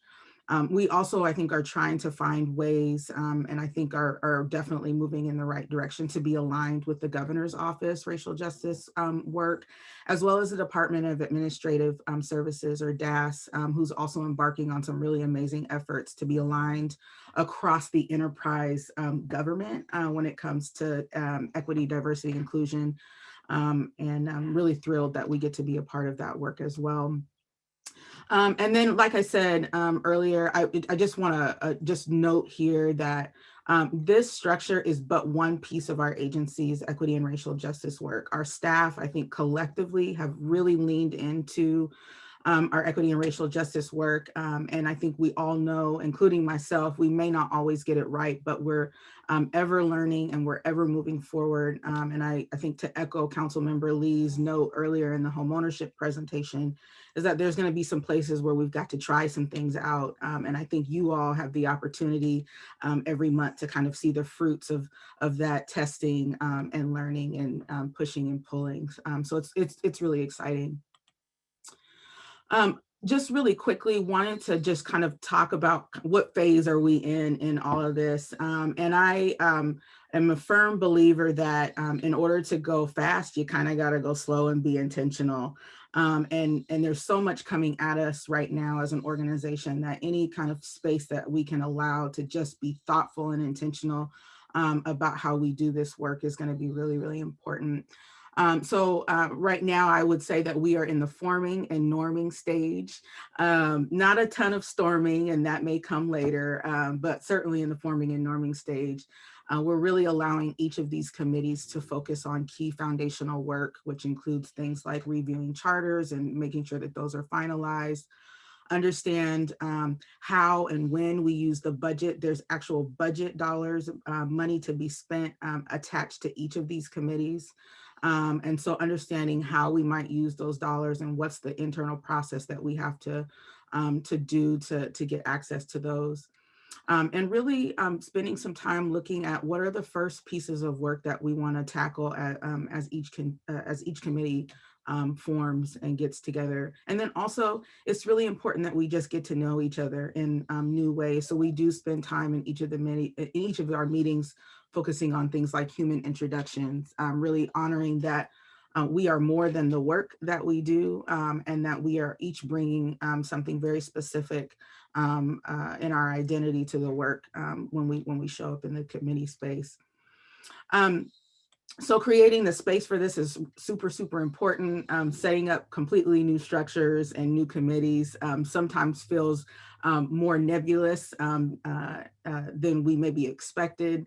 And I think that as we've met over the last few months, it's gotten a little bit clearer each time what we intend to be doing. I think the last couple of things I want to say here is that I think I just mentioned earlier, it's important to take some time to understand the context and understand the kind of what the current state is and what tools we have available for change right now. It's also equally as important to be intentional. When we were part of GARE, we had a consultant, Erica Bernabe, who's the founder of Equity and Results, come and share some information with us about equity, results-based accountability. And the one thing she always says that I will always hold true is that you can do real damage using tools without a racial equity frame and priority. And so it's always important that you need the tools, but you also need to know how to wield them responsibly. And so that's what this forming and norming phase is really about.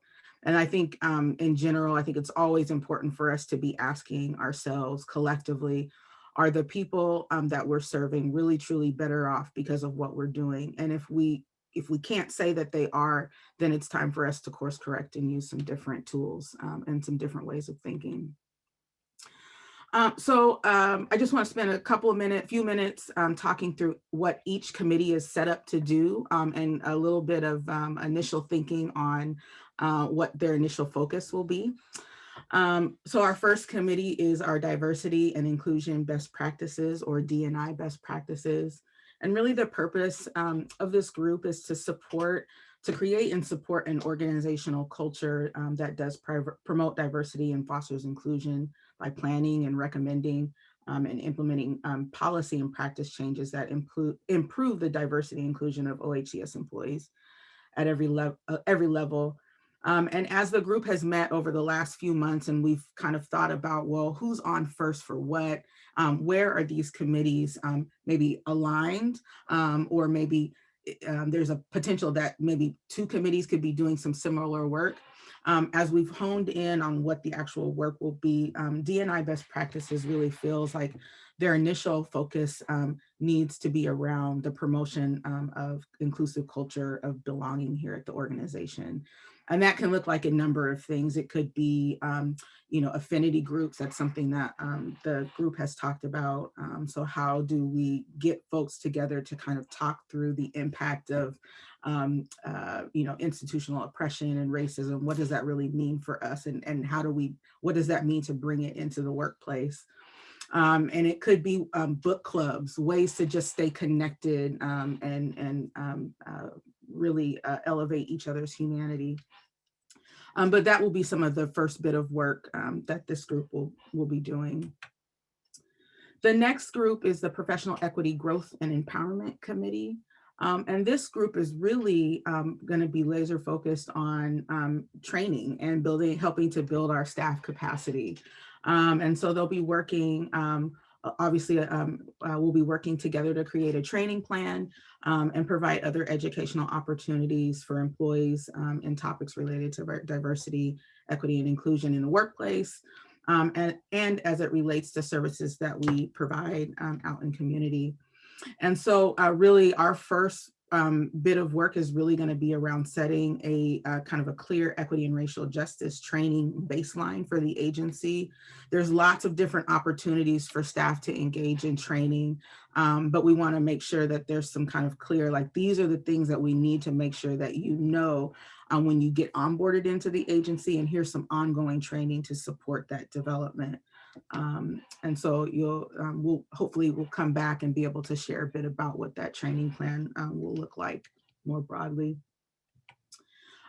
We have the Equity Lab. And so this is one of those spaces that almost feels the most nebulous out of all of them, because this is really a new kind of space for us. It's intended to be a very workshop-y place. We don't want folks to come and have everything all buttoned up. And in fact, quite the contrary, we want this to be a place where we can learn and grow together. And so this space is really about analyzing policies and programs, which is going to be really important, particularly as we're coming out of this legislative session, but really centering the use of an equity and racial justice lens or framework. And the idea would be to recommend strategies for policy and program improvement. And ultimately, we really want to deeply embed equity and racial justice into every facet of our organization to address, particularly within housing, to address past racial injustices, dismantle institutional racism, and promote equitable outcomes for Oregonians. And so the team is really deeply into developing and piloting and kind of mapping what that looks like out. A racial equity framework for programmatic reviews and decision-making. The beautiful thing I think about this is there's a ton of frameworks out there. So there's not a need to develop something of our own, but there will be a need to tailor it for the work that we do within housing. And we're really excited about this space. Yeah, super excited about this space. And then certainly last but not least is our data equity work group. And this is kind of like version 2, because if you remember earlier, the data equity work group was a part of our kind of first iteration of equity work. But this space is really about advancing equity and racial justice by exploring the implicit biases in data collection methods, looking at how we evaluate and explain the impact of that on our work, and really making plans for us as an agency to address and remediate those issues that may come up. And I think here, one focus that the group is really centering in on is coordinated agency-wide kind of qualitative data planning. We know how important data is, and oftentimes we get so focused in on the numbers that we don't always elevate in the same way the value and the need for qualitative data, for narrative, for stories is just as important as the numbers, and really puts the humanity into the numbers that we often see in how we share out data. And then lastly, I mentioned this earlier, is our equity council structure, full equity council. And so again, this is made up of our executive team members who have really helped us move this work forward and have really expressed their dedication and commitment to this. And so it's really important that as we center this structure and as we support our agency efforts, that our full executive team is really backing this 100%. And that absolutely is the case, thankfully, for OHCS. And so this structure is really about leading and guiding and supporting the overall work around equity, racial justice, and diversity inclusion here at OHCS. Like I said, includes the executive team and the co-chairs of each of the committees. But the idea is that we're really working together to develop and implement a broad kind of diversity, inclusion, and equity and racial justice plan, and that we have the opportunity to identify and respond to different emergent needs that may come up with regards to equity and racial justice. And so, you know, as we continue to move forward, each committee is really diligently working on that best fit. So again, there may be some places where there could be an overlap in focus, which is not a bad thing. It's actually a really good thing. And that offers the opportunity for different committees to work together on some things. But it also helps us think through who's really the best one to lead the effort to at least kick us off. In terms of support, the co-chairs and I have the privilege of meeting together once a month to ensure that each of the committees has some place for connection and alignment and that we can be coordinated. We also are continuing to meet. We have kind of lots of committees that are going on across the agency. And so we want to make sure that more broadly, that the staff have an understanding of when do you engage with each of these committees, what can you expect to gain by participating or workshopping within these committee spaces. And I think ultimately in all of this structure, you know, I think the hope is that the impacts will be seen in program and policy and in staff behavioral change. I think that's why I get so excited when I get to hear the presentation from my colleagues from across the agency, because it really truly shows that people really are leaning in. And so this committee structure is really just to support that ongoing work. Because I want to be clear, like this in and of itself is not going to get us anywhere. It is the work that's been happening before this committee structure was set up, and the work that will come behind it that is going to be the most transformational for our organization. So with that, I know that was kind of a whirlwind. I'm going to stop sharing here. And just want to open it up if there are any questions. I know we're on a tight timeline, so I apologize for maybe going over a little bit there.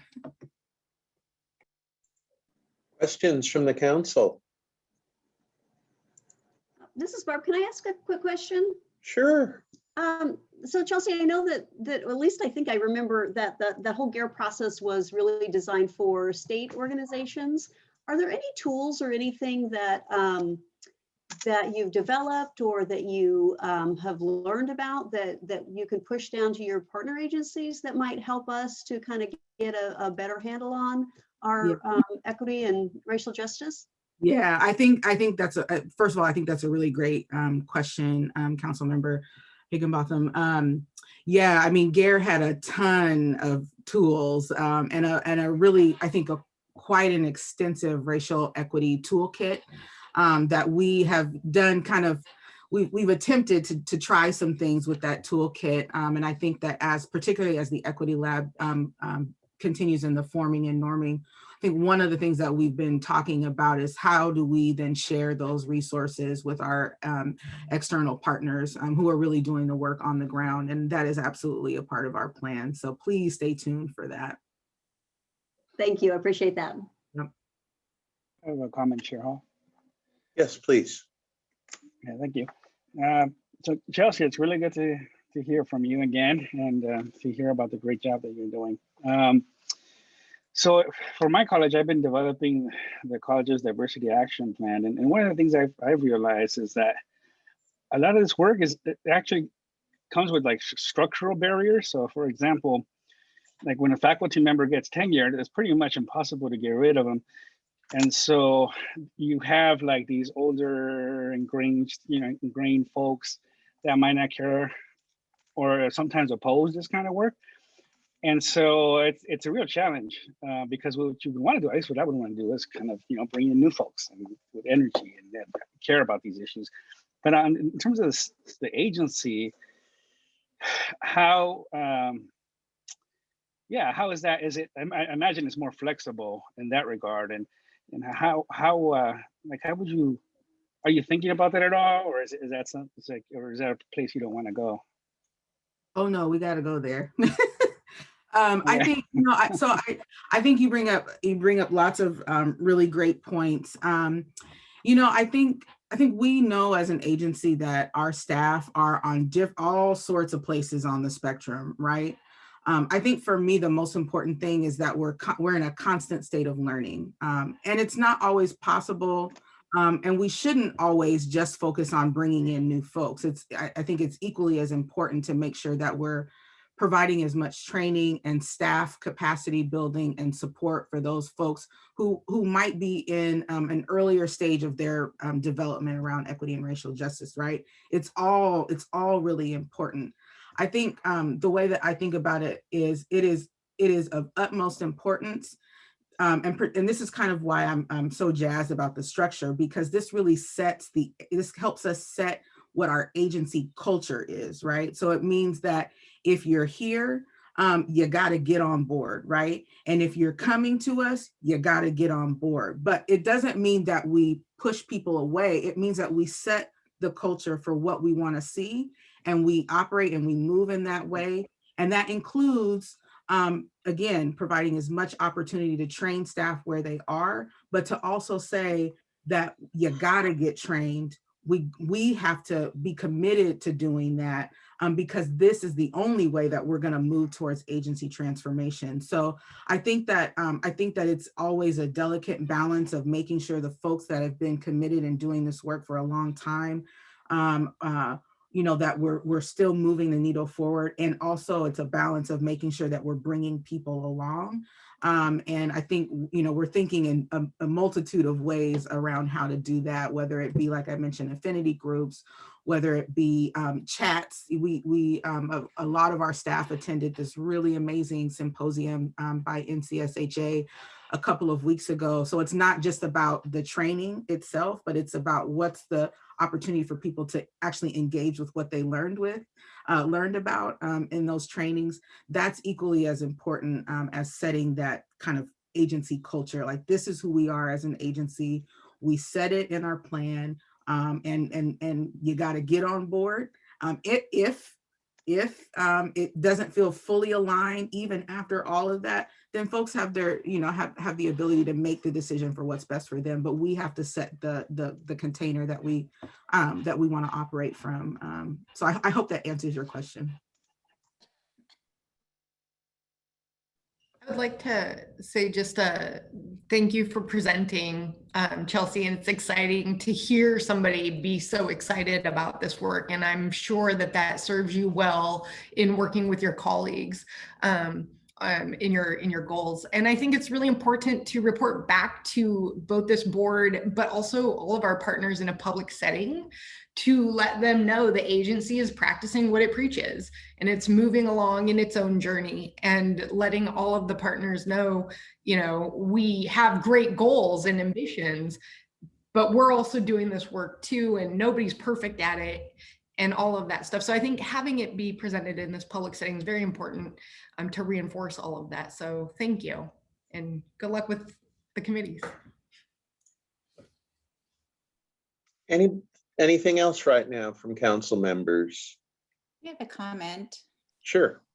And I would be really interested to sort of hear how this goes, like beyond policy and training, but like how you're living into the practice and what level, if any, of accountability is held there. And it's probably not popular to say this, but we work with a lot of institutions in our area that have checked all the training boxes and they have their policies, but their practices don't match. And it's, I think, just sometimes the challenge of, how do you help guide people into practicing what they say they've been trained on? And so if there's any learning we can get from you, I think that that could be useful to,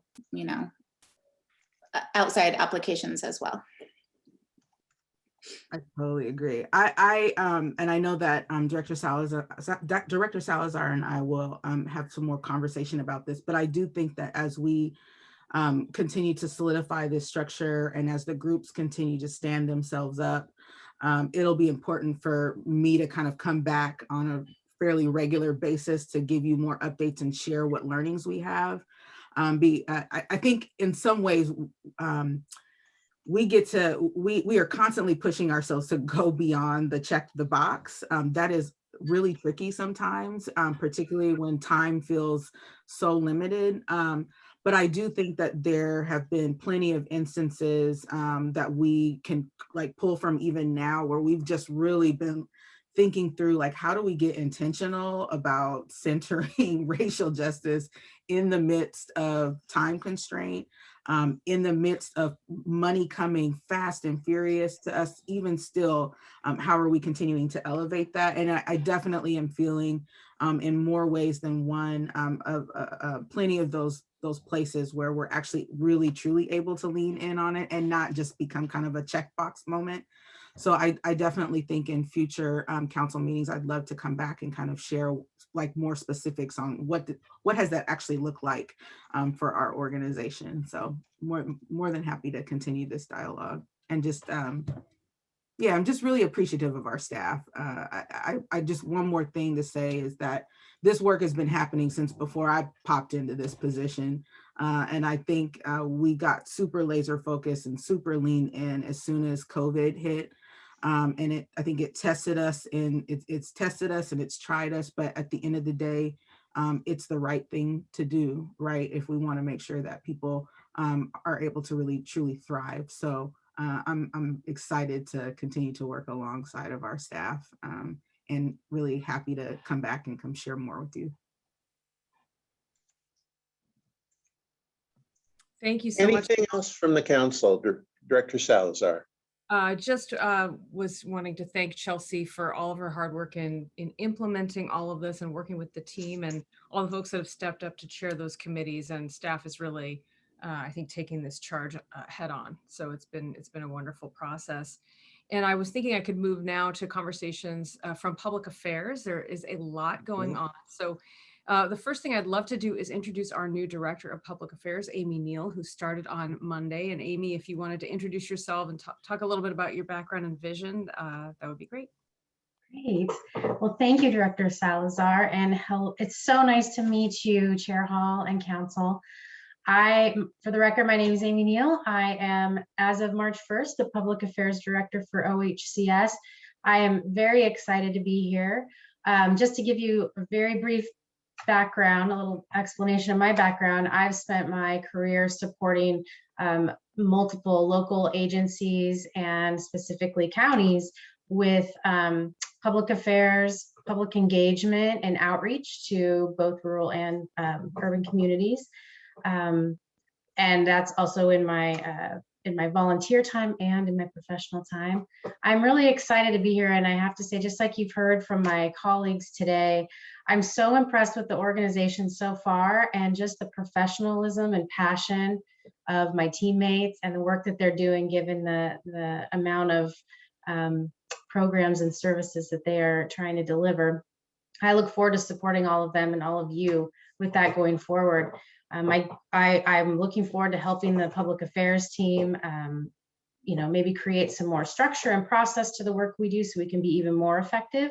And I look forward to hearing from my teammates and all of you and how we can do that. So thank you for having me today. I'm excited to be here and I look forward to getting to work to supporting all these great programs and services.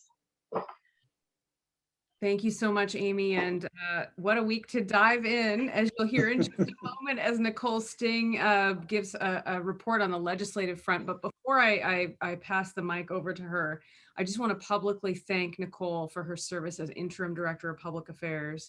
It's been remarkable, and she's been wearing multiple hats during, I think, more legislative activity than this agency has ever experienced, and so many other things that Public Affairs has done, from wildfire work and many other things. So just please join me in thanking Nicole. And now I will turn things over to her to catch you all up on the wonderful world of the legislature. Thank you, Director Salazar, Chair Hall, members of council. It's good to be with you. Nicole Sting, I use she, her pronouns. I'm going to be as quick as possible, but things are moving very quickly through the legislature, so I do have quite a bit of updates. First and foremost, I want to catch just Councilmember DeVries up on some of the work of the Statute Modernization Subcommittee. So that committee met 3 times over the course of the last few months to discuss House Bill 2100 and the impacts to Oregon's homeless system. We have a PowerPoint that we'll be sending out after this meeting that we were going to run through, but we're short on time. So that summarizes the work of that subcommittee and includes a summary of the public hearing that took place on Tuesday. OHCS had a panel of 3 members. It was Director Margaret Salazar, Chair Claire Hall, that is a tongue twister, as well as Shannon Singleton, the governor's Director of Racial Equity, and our Housing Policy Advisor. After our panel was a panel of Community Action Partnership of Oregon members. We have the list of folks that testified on the slide that we'll send out. Unfortunately, time ran short. It was a lively conversation, but we didn't get to hear from other members of the public. So I'll direct you to the link where you can watch testimony and see all of the materials, as well as who signed up for, opposed, and neutral for the bill. It's a very helpful list to look at to get a sense of where folks in the community are at. I'd also like to flag that bill, because we ran short on time, that bill was carried over till next Tuesday. We expect to see a majority of the folks that signed up on this Tuesday to sign up again next Tuesday and testify in support or explain their opinion on the bill. Additionally, I'd like to flag that the Housing Alliance has a different proposal. I believe Allison McIntosh has reached out with a letter that they submitted to the committee. That proposal includes a task force to discuss and bring forward legislation in the 2020 session related to the funding structure for Oregon's homeless resources. We anticipate that there'll be lively conversations around that proposal. It also included a $10 million investment for this upcoming fiscal year for culturally specific organizations to both build capacity and serve their communities as it relates to housing stabilization resources. So again, we expect a lively conversation, but for the sake of time, I'm just going to move down the list of bills and updates. We also saw this month public hearings on House Bill 2163 and Senate Bill 79. House Bill 2163 includes the long-term rental assistance for at-risk youth POP. So that is a $4.5 million investment to run a pilot long-term rental assistance program, again, focusing on at-risk youth. That includes youth aging out of foster care, exiting foster care, as well as youth experiencing homelessness or in other institutional settings. That public hearing went very well. It was a very, lively conversation with the committee. Senate Bill 79 is the bill addressing racial disparities on homeownership. Director Salazar testified earlier in this month, and I'm very excited to share that our first bill has passed out of committee on a 4-1 vote. The only nay vote clarified on the record that the vote was due to the Capitol being closed. He didn't reference any policy concerns with the bill. So very excited to see that move on to the committee. It will be up on the Senate floor next week. There is not a fiscal impact for that bill. So we're eagerly awaiting our first bill to move through the process and get to that second chamber. I have some other things to highlight. On Thursday, yesterday, we saw Shannon Singleton confirmed to her post as Director of Civil Rights for the governor. We also saw our own council member Sandoval confirmed to his reappointment to this commission. So we're excited to have him stay with us for another term. I want to just briefly flag some other upcoming news. First and foremost, I did mention House Bill 2100 is up for a public hearing again on Tuesday. We'll also likely see a work session for House Bill 2096. That's the increase to the agricultural worker housing tax credit. And additionally, we have 2 more public hearings anticipated. Public hearing on House Bill 2095, that's the technical and programmatic fixes to the publicly supported housing preservation program, as well as a public hearing for House Bill 3218. That is a bill that combines our fixes to the manufactured housing programs under MSHA Perfecto's division, as well as some updates to those programs to allow funds to be retooled for wildfire recovery. So I look forward to reporting more on that bill after that public hearing. And last, certainly not least, we have a date for our budget hearing. We will be before the Ways and Means Subcommittee on Transportation and Economic Development, March 22nd, 23rd, and 24th. And on the 24th will be an opportunity for public comment. So we look forward to hearing from all of our partners, stakeholders, and advocates on the resources they are the most excited about. That is a labor of love to put together that presentation. It is due to the committee on March 12th. So we'll make sure to share that so you see how we're presenting our programs. But knowing we're short on time, I will leave it there. Thank you so much. So I know that, again, we are tight on time. So rather than have questions now on the legislative pieces, if you do have follow-up questions, feel free to reach out to myself or Nicole. I actually want to give a little bit of an update on the federal side. So you might be tracking that Congress is also moving forward on another COVID response stimulus package. It's called the American Rescue Plan Act. It has passed the House and it is now being deliberated in the Senate. I see that Councilmember DeFontorum is looking very alert at this because I know she's actively, I'm sure, tracking this as well. There is a lot in here that we are tracking. So first, there are additional dollars for emergency rental assistance. So everything you just heard about today from Andrea Bell and her talented team, we are expecting that more dollars will be added to that program or a similar structure coming through the US Treasury in that bill. It's approximately $27 billion, which is about the size of the package that passed in December. So the final numbers, I think, are still being worked through. My understanding is that there's a small state set aside that every state will receive at least $152 million. We typically aren't the smallest of the small states, but that gives you kind of a ballpark of what we might expect. The good news is that along with that rental assistance resource, which is extremely good news, it looks like the bill would also extend some of the deadlines for the existing emergency rental assistance program to September 30th of 2022. So you might hear some sighs of relief from Andrea and her team, but also it looks like the new dollars would have an entire year of expenditure horizon. So this is all very actively being discussed. I don't have final language. That's the most updated information that I have. In addition to emergency rental assistance, this is really exciting too. There is also a resource in the HOME program. So you heard Rick Ruzicka talk about HOME earlier today as one of the HUD programs, the core programs we get that we administer for the balance of state.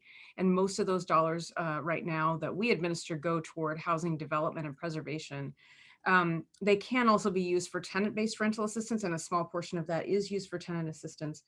So the HOME dollars are anticipated to be used for rental assistance, affordable rental housing development, And what's called out specifically is dollars to acquire non-congregate shelter and either operate it as shelter or affordable rental housing, permanent affordable housing. So those of you that have been tracking the conversations around Project Turnkey and the acquisition of motels and operating them as shelters, the idea that the feds are discussing is to essentially have a federal resource to do that kind of work. So that's exciting. We're tracking that. And then finally, and I think really exciting, is that for the first time, one of these packages is actually including homeowner assistance. Some states used coronavirus relief funds last year, which were flexible dollars that legislatures programmed.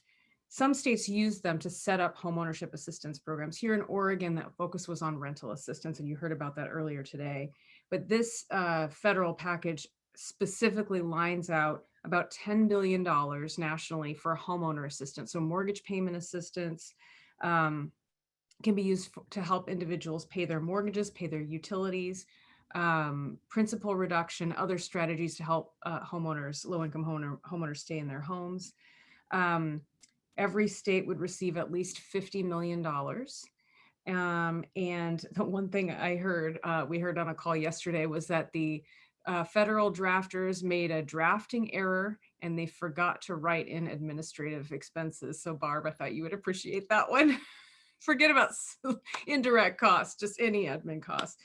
That was strictly an error, and they literally said it was done. It was in the middle of the night that there was a drafting error, and because of the mechanism for how this is moving, there was no ability to correct that. So our association, NCSHA, will be lobbying to make sure that there are administrative dollars in this program. If they can't get it written into the bill, they're going to be lobbying US Treasury for writing that into program guidance.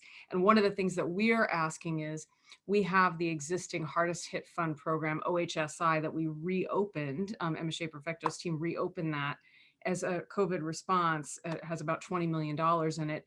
Can we piggyback on that structure so we're not standing up yet another structure, software, administrative construct? We don't know the answer to that, but we're actively looking at that. And then finally, utilities. This is another hot topic. What's interesting is that you've heard utilities mentioned in a lot of different places in the federal response. They are eligible for the emergency rental assistance program. They're eligible in that homeownership assistance program. But the new package also includes dollars for LIHEAP, which is the core program that we partner with community action agencies on, $5 billion for that program. And then both the package that passed in December and the package that's being discussed now also includes direct resources for water assistance. And there are active dialogues happening as we speak to determine the best agency here in Oregon to administer those water resources. So stay tuned for that as we give you more information. So that just gives you a sense of some of the things. There's much more in that bill that pertains to housing, but the resources that could be flowing through OHCS. So does anyone have any questions on that? I know I have 100 questions on all of that, but anything I can do to answer your questions today?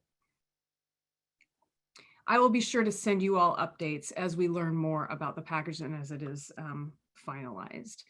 And then the final thing I just wanted to share with all of you today, we sent out a special director's message, I think last week, that just really goes over some of the kind of measurable accomplishments from our agency and our business partners and grantees across the state in 2020, which was, I think we all know, just like nothing we've ever seen before. And I won't go through all of those, but I will just mention that in our statewide housing plan, we had a few very specific kind of widgets and measurable items and outputs that we were looking toward in terms of building a pipeline of affordable housing and home ownership resources. And we are more than halfway through our numerical goals toward creating new permanent supportive housing, and far more than halfway through our goal at financing affordable rental housing more broadly.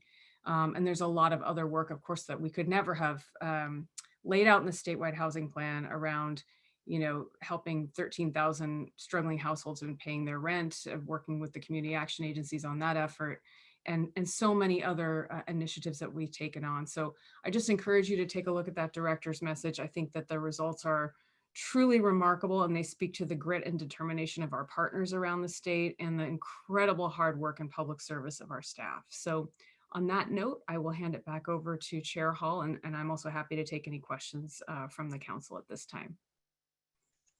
Any questions from the council for Director Salazar?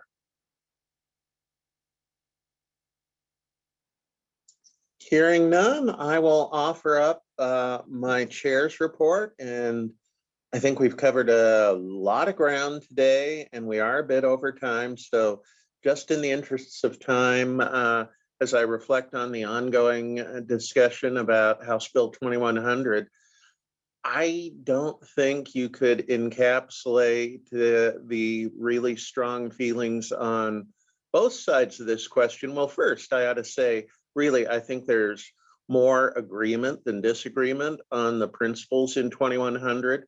But I think our public comment at the beginning of this meeting this morning really helped encapsulate very articulately and passionately some of the diverse viewpoints that are being brought to this ongoing discussion. So with that, I'll thank staff, thank council, thank everyone listening in for the meeting, and have a great rest of your day. And I'll declare the meeting adjourned. Thanks again.